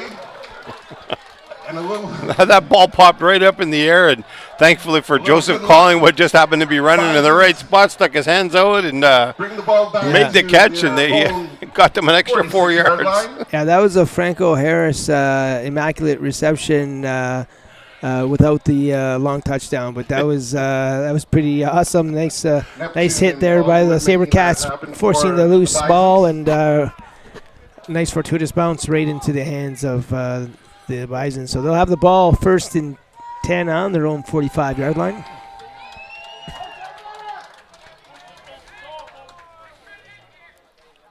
I'm not sure you can advance a fumble. Maybe that's what they're talking about there, whether he advanced it or not. I'm not sure. Never hit the ground, so it was in the air. Yeah. There's no reason why he can't keep that going. So. Yeah, true enough. Well, we'll see if we're going to get. They don't have Jamario Greenridge in the backfield right now, so maybe they're going to try something a little different. Going with speed on the outside, and number 4, Joseph Collingwood gets wrapped up. Somebody was over the line here. There's flags on both sides of the field. Referee Roberts and referee Jordine making a couple of flag throws here. So. Offside on the Cats. Going to advance the ball 5 yards for free and be first down one more time.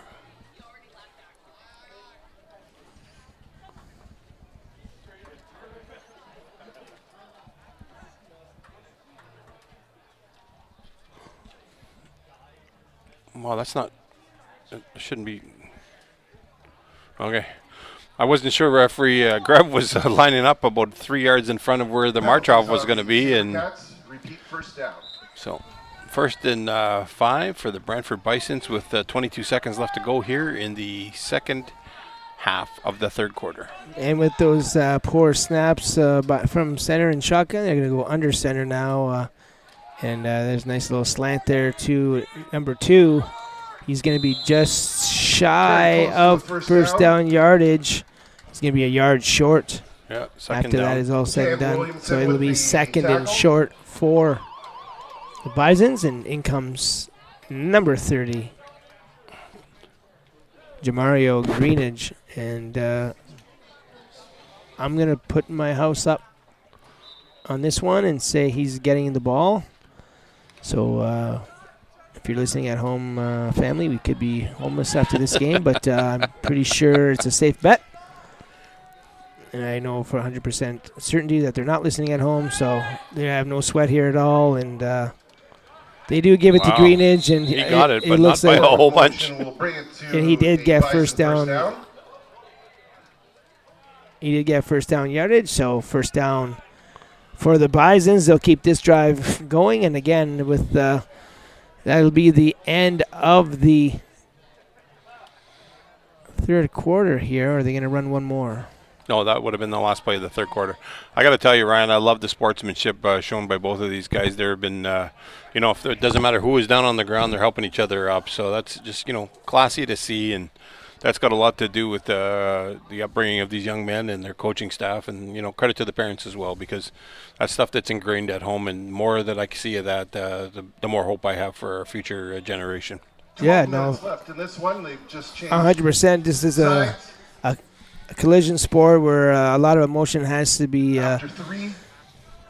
produced in order to be able to play this game at a high level. So the emotions are high. So whenever you can take the emotions out of it and show some sportsmanship, it's certainly encouraged. And both sides have certainly done that. It's a little chippy early. And that's expected in a playoff game, but they've certainly done a better job with their sportsmanship as the game's gone on. And here's another hitch pass. I mean, that's not going to work, boys, at this level. But look at that. Outstanding. And just as I say that, he makes 4 people miss and gets a gain of 15 to 20 yards. So just a great job there by Malachi Neptune, and he just keeps making people miss. And I mean, you certainly want to get the ball in his hands with some space, but there wasn't a lot of space out there. Just a bunch of missed tackles there by the Sabercats. So they certainly won't be happy with that, but easier said than done when it comes to tackling number 3 from the Bisons. You know what I'd really like to see from their offense would be to put him in the slot a little bit more and see if they can catch him on some of that out with the coverage that the Cats are playing, and force him man-on-man with a safety or something. So here we go. It's Greenidge now. He rumbles for a gain of 4 or 5 yards, and he's stopped by the interior of that defense, and led by Beauville and company. And he's going to get tired eventually carrying the ball so much here, but he certainly doing a great job getting north and south, and they're going to need him. Yeah, Wesley Tate in there on the tackle to that stout runner. You really need to gang tackle Greenidge. He's a strong back. He's got great size, and you can't bring one to the ball when it comes to bringing him down. And we'll see what they have drawn up here. Looks like it's going to be a pass play, and it is. And he's got him on the outside, but the pass is a little bit inaccurate and falls incomplete. Intended on the far side for number 2, Lincoln Durkic. Looks like based on the information there with Greenidge, typically as a linebacker, he forced into the running back role, and you wouldn't even have thought that if you just watched without that information, you would have thought he belongs back there. So that's something that they can dwell on maybe in the future, get some reps at running back, because he's doing a whale of a job back there. Yeah, that's a great observation, Ray. And it's these kids have probably played a little bit of both going through, and he certainly looks like a natural runner. So maybe he plays some running back for his high school team, and but you're right. I mean, it certainly takes away from your defense when you're possible starting linebackers having to play in the backfield. So, and now the ball falls incomplete, and the Sabercats are going to have the ball now, up 19, and 9:46 left to go in this fourth quarter. So It is a matchup between a 5th seed and an 8th seed, and certainly the Sabercats have done what they've had to do to be successful here, and they're going to want to clean some stuff up for the next playoff matchup. And my understanding is that matchup may still be here locally. Jay, it is, and so the game will be here next week. So we're looking forward to see who their matchup is, and so they'll have to clean a few things up for sure. But certainly a somewhat dominating performance by the Sabercats here at Superior Heights. Alchiori with the pitch from the outside, and it's lost in the play. He wasn't happy about something. Maybe he thought he face mask, but he's being told by AJ to look pretty clean to me, right? Melchiori being tackled, it was a little high up around the head, but he's when you're 4'8", it makes things a little bit challenging. So yeah, it certainly does. But the Cats are going to have a home field advantage for the balance of the playoffs as long as they keep chalking up the W's here. So some of the other games that are going to be played are going to, decide who's actually coming up as long as the Cats can hold on here and win. But I know we have our senior Cats coming up next at 3:30. So if you're watching, stay tuned for Game 2 later today. Yeah, it's going to be a great matchup between the Sabercats and the Waterloo Junior Warriors. And that Waterloo team is going to be well coached. It's going to be a great team. And there's Murdoch there with a great job keeping it himself. And I was actually wondering if they were going to run the ball with him on some design runs. He is such a great athlete, and they are having some success with their O-line play, so they did a great job dialing that one up, and great run there by Murdoch. There is an injured player on the far side. Looks like a player from the Bisons, but I can't quite tell.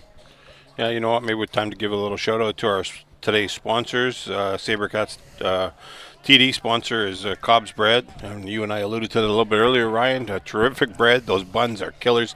I make a bunch of little sliders with those babies, and boy, we can pile them babies away. So yes, hats off to Cobb's Bread for being our sponsor.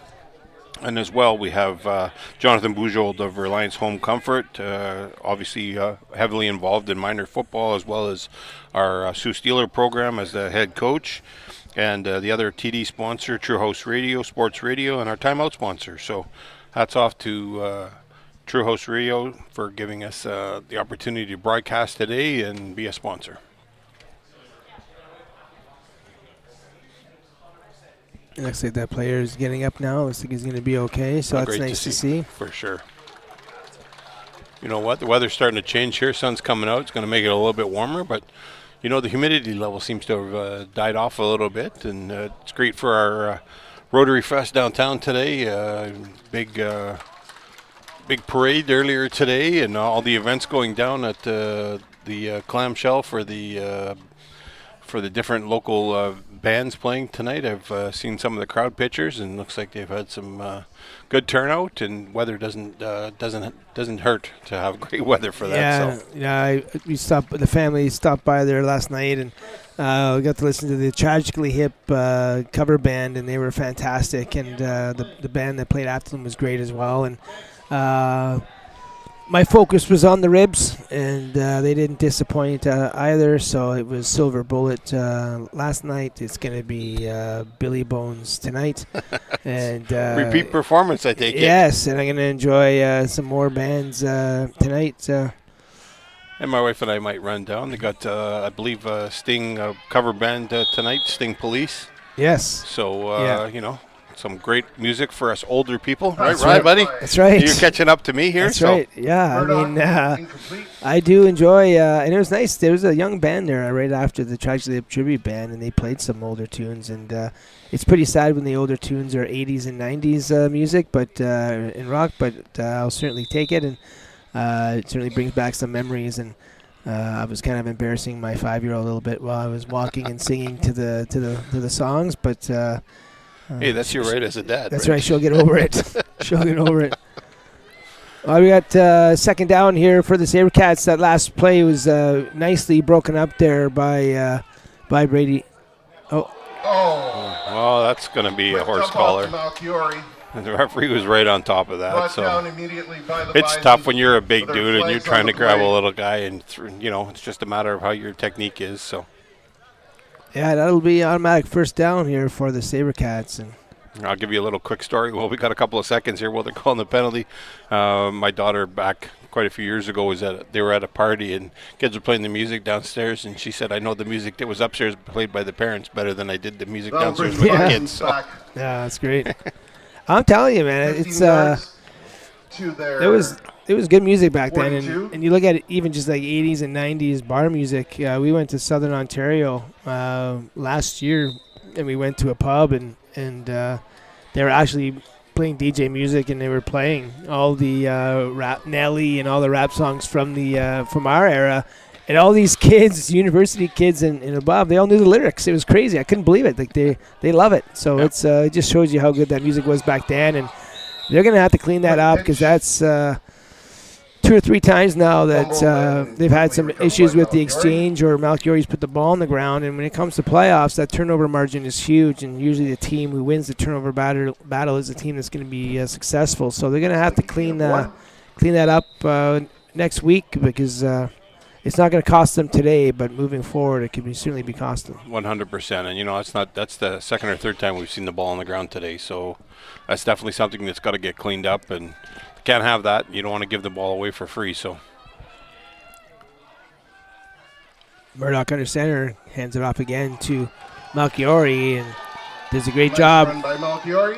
splitting the defenders, and it looks like it For might first be down and flags on the play. a face masking penalty on one, and I'm not sure what happened on the other one. It could be holding, so we might have some offsetting penalties here. referee Condon, if I had to bet, his favorite is holding. So Yeah, well, he does a great job out there. Don't get me wrong, but he's as soon as he sees a hold, he's all over those calls. So it's the right call, obviously, but referee Roberts threw one as well. So I'm not sure if there was a face mask. It looked like it. Or when they brought Malchiori down, and we're going to see if they're offsetting or how they scrub out here. So rough play by rough play on both sides. So it's a wash, and offsetting should be first down. Or replay. Or did we replay the down? Yeah, they're going to replay the down. We've got offsetting unnecessary roughness penalties. So they'll replay second full down, back and to the original it was a line of nice scrimmage. gain there by Malchiori. So unfortunate turn of events there for the Sabercats on that play. Didn't quite see it as it was in the middle of the field, but I wasn't sure if it was post first down or not. So that's what I was. I thought potentially they might be just spotting the ball there at the 30. So second down over again. And a repeat. See what Coach Robinson Wright has dialed up here on offense. Whoa. Oh, looks like another run play coming up.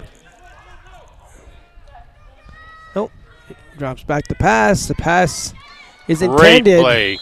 for number 89, but again, number 20 See just does Murdoch's another great job. catch. Westra, that's the third nice play I've short. seen him make so far this game, and the pass was intended for number 89, Drew Albury, and just a great job by 20 once again on that coverage. Yeah, you know what? Wester's been in that safety position, and you're right. That's the third great play we've seen him make, and you know that the Drew Albury was Looks like your wide open if that Sabercats got are to his going on hand. So for the third down. Sabercats going to go for it here. It's Murdoch in the shotgun. I'm giving it to number 1. And he does. And it just falls incomplete. And it will be to Kevin Grisdale. Bison ball. The Bisons will take over. And they'll take over first One and down. 10 on their own 41-yard line. yeah, you know what? They're doubling Grisdale now. He had some great plays in the first half, and they really haven't went to him. And then they got away from. They were going after with Cole Rive, and maybe Coach is seeing something on that side that we're not seeing. But when you're double covered and it's leaving somebody open, so you got to watch for that. And earlier they've had some success with Drayden Brock on those slants up the middle, or just quick hitches, and they haven't went to him too much. So credit to Robinson Wright for changing it up a little bit. But when it's working, you don't want to break it. So Yeah, they've certainly had that play near the end zone, and certainly would like to think that it would work 5:40 left. in the middle of the field as well. But in the fourth quarter. Here we have the Bisons now with 5:34 left to go here in the game. They're down 19 points. They're going to have to get something going in a hurry. And there's that little hitch pass this time to number 2. And he's going to have first down yardage. He gets it to the 55-yard line. So we're at midfield now, 1st and 10 for the Bisons. And with the second effort, gets a first down for the Bisons.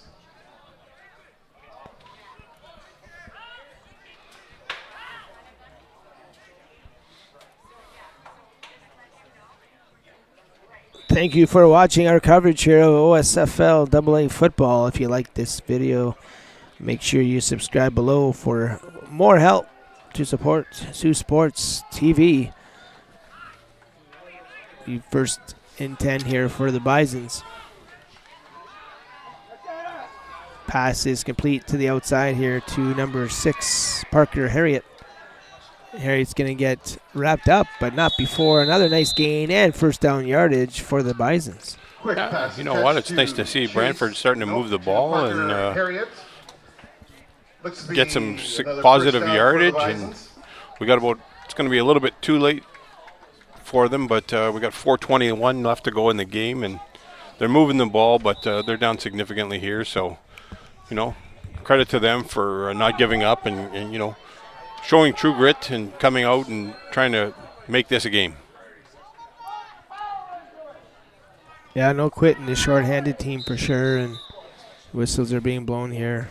Timeout. It's going to be a timeout on the Bisons. Timeout on the field. Head coach Baz wasn't happy with something there, so we're going to have a timeout and a shout-out to our timeout sponsor, True House Sports Radio. We're getting close to the end of the game here, Ryan. We're going to have to make some choices for some honorable mention and player of the game. And there's some great performances from today on both sides that we're going to have to choose from. So put some thought into that over the course of the next few minutes. Yeah, absolutely. So it's just one from each side? Yeah, typically I'd like to give a shout out for an honorable mention because it's, you know, I'm a big proponent of team sport, and one person didn't win the game. One person can stand out. But there's typically 2 or 3 that do, so I like to give an honorable mention shout out. So sure. Well, whether we're going to choose them as honorable mention or not, you got to give some credit to this offensive line here for the Sabercats coming into the game. I know it was a concern, and you know, for them to play like a unit and to have consistency, and you need that from your O-line. And for the most part, they gave their quarterback plenty of time to throw and created some holes for Malchiori and company. So certainly that offensive line deserves a ton of credit for today's success. And if they're going to have any continued success throughout the playoffs, they're going to have to show up big as well. So a good shout out there to the O-line for the Sabercats. Honestly, Ryan, this is probably the best I've seen the offensive line play today, all year long. So credit to people working with the O-line. I'm sure Coach Monaco had some, and Coach Dylan Monaco over there as well, giving them some tutelage going. Well, if I'm going to have someone coaching up my offensive line, those are 2 guys I certainly want doing that, and certainly a lot of experience there, and both of them were great football players in their own right, and it's nice to see them giving back to these young athletes, and certainly a great job by that group today. Well, definitely. You and I both know Jimmy's been doing this a long time, and you know, he always gives back, and he just always out on the field, and it's great to see. 3:47 left to go. Second down here for the Bisons.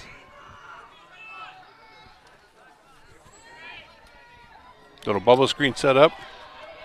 And a nice first down there again by number 6, Harriet. Snap, but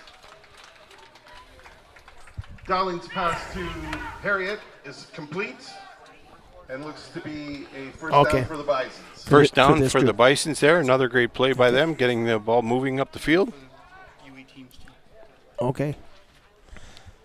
Yeah, I just got some information there from Jay that the finals will be in Waterloo for the U16 and U18 finals. So certainly the team from Waterloo that's playing next is going to want to end up back home for a home matchup. And here's big number 30, Greenidge, and you need more than one to take him down. And good job by Tate to stay with it, and eventually brings him down, but not before another Bison's first down. Yeah, in the immortal words of Chris Berman, rumbling, bumbling, stumbling, and he was carrying guys down the field. So just love seeing the big guy get a nice run off there, and he's been a significant part of their offense, and obviously having him listed as linebacker and forced into duty because some other players couldn't make it. Nice to see him have an elite game for himself here today.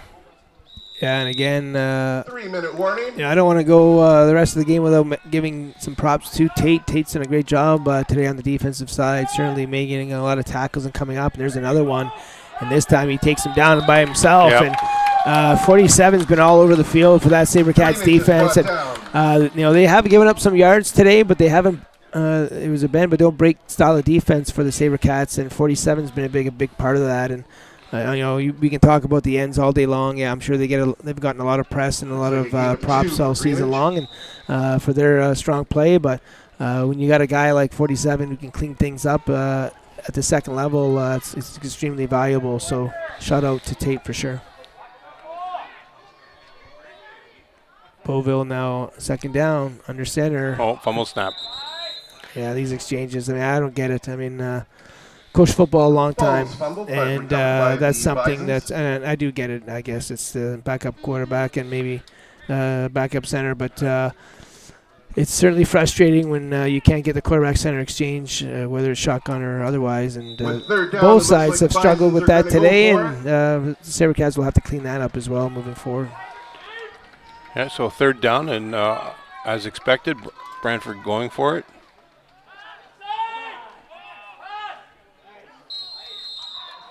The ball does hit the turf, and it is incomplete. On the field is incomplete pass. And our Cats are going to take over here with 2 minutes and 14 seconds left to go in the game. With 2:14 left, Sault Sabercats want to thank all of our fans this year for coming out and supporting our young men and women. Any thoughts there, Coach Lillington, on players of the game or honorable mention? Or for sure for possible next the guys in red and white. You look at the job that Malachi Neptune has done today. He's done a great job on the in special teams and on offense, and then also number 20 on the defensive side, Connor Westra, just with a strong game with some timely interceptions and some great pass breakups. But I think when you think of this team and the success that they did have, it was number 30, Jamario Greenidge, who looks like had to switch from linebacker to running back for this game. Did so.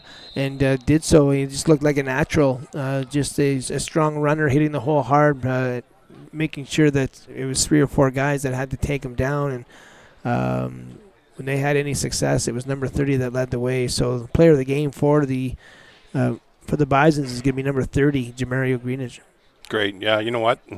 So you didn't even see mine, but that's exactly who I had picked out. I had honorable mention to Neptune, and player of the game was my vote was Greenridge filling in and making a great play. And there's number 20 you alluded to earlier. For the Brantford Bisons, Connor Westra with a pick, and now he's running all over the field. He's got a long way to go to get to the end zone, but credit to him for making a bunch of huge plays on defense for the Brantford team. So for me, I'll take the honors for the Sabercats. I think Peyton Malchiori had a strong game, and not to be outdone by the Velociraptor defensive ends, Evan Beauville and Aiden Wanch. They had a terrific game, but for me, even Gavin Grisdale had a great first half, but for me today, he stood out when the plays really mattered, and I'm going to give the player of the game for the Sault Sabercats to Drayden Brock. So, he filled in at the punting position. I'm not sure if that's his usual spot. I don't really remember because they had averted to that other kicking style there for a little bit. But he had a couple of significant catches, some touchdowns. And so player of the game for me, Drayden Brock for the Sault Sabercats. Yeah, that was my pick as well. So we're on the same page for sure. And you don't win this game without scoring touchdowns. He had 2 big touchdowns down in the end zone, and he's got great hands, runs great routes, and he did do a great job. He boomed a couple big punts there, so it was an easy decision for me as well. So congratulations to Drayden Brock on getting the Sabercats player of the game. Passes to the end zone. There's another interception, and he's going to take it out of the end zone here. And I think this is all for nothing. I think there's a hold in the end zone. Maybe there's another flag coming, so another hold in the return. So flags are down. I think there's a hold in the end zone. I'm not sure which player, because I didn't get to see it very well from down here in my old eyes, but referee Condon made the call in the backfield there. So in the end zone.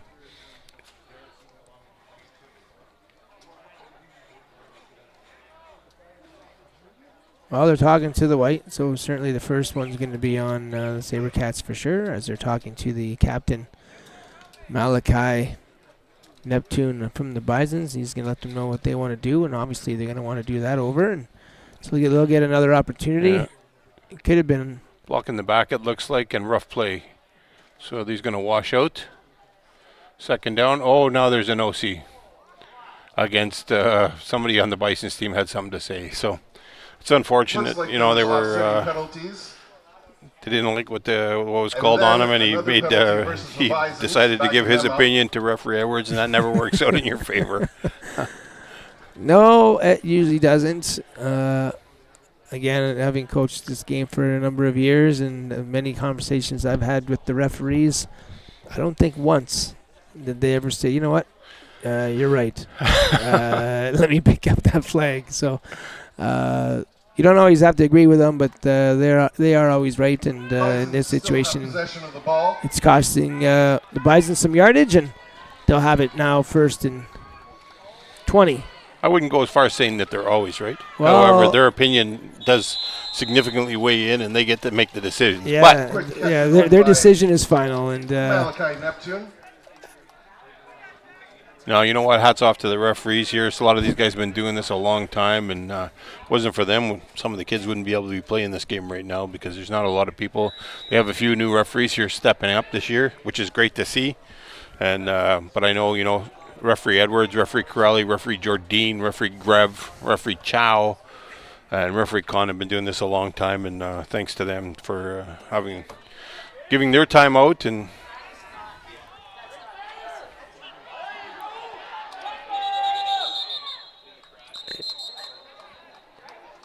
quick catch and pass and catch to Parker Harriet. Yeah, so Harriet with another catch for the Bisons. Trevesny with another tackle, so a strong game by Trevesny as well. And that Harriet's hard to bring down. He had 3 kids there, and that's not the first time that's happened today. Yeah, he's stocky. You can tell he's got strong legs. He's got a strong lower body, and he certainly is tough to bring down. He is a sure-handed outside wide receiver, and he's taken some plays that shouldn't go very far, and has made a lot more with it than should have. And there's another nice pass there and catch on the slant, and Tate's there. Actually, it was number 41. Gabe Phillips there in on the tackle, and number 2 was the receiver there, Lincoln Durkic, with a strong reception there, and it's moving the yard marker. Looks like he's going to get about 7 on that play. But they're going to turn the ball over and down. Unfortunately, it wasn't enough, so with 1:04 to go, ball in the Sabercats' possession. I'd like probably a few runs here and potentially a knee to get that clock moving down. I don't think they have quite as many. They have to get at least maybe 1 first down in order to get to that. But with 1:04 left, your Sioux Sabercats. Yeah, stay tuned at 3:30 here at Superior Heights Field. It's the U18 Sabercats facing Waterloo, and this is a 2 versus 3 matchup, and they cross over divisions to play these games in the playoffs. They are in the A division playoffs with a 6-2 record, and certainly looking forward to watching these two teams. They both come in with identical records, and when it comes to scoring points and points against, they're pretty equal when it comes to that as well, both with some pretty good defenses and some explosive offense. So certainly looking forward to this U18 matchup, and it's a beautiful day down here. There's no more rain in the forecast here, and it's perfect weather. So come on down here to Superior Heights and cheer on your senior Sabercats. And you see the Waterloo team here now just coming on to the track and getting ready to head to the end zone. And they're repping the same colors as the University of Waterloo, looks like, too, eh? So yeah, absolutely. And why wouldn't you? Yeah, it's a great program. We had a lot of Sioux kids successful down there. Oh, tons. Water Sioux, they call it. Yeah, they do, for sure. And there's the knee. They should let the referee wind the clock here.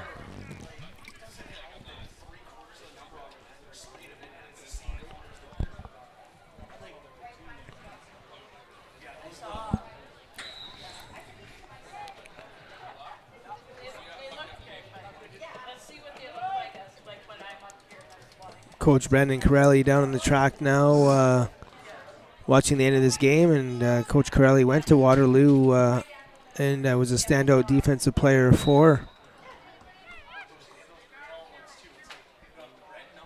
the white, black, and yellow.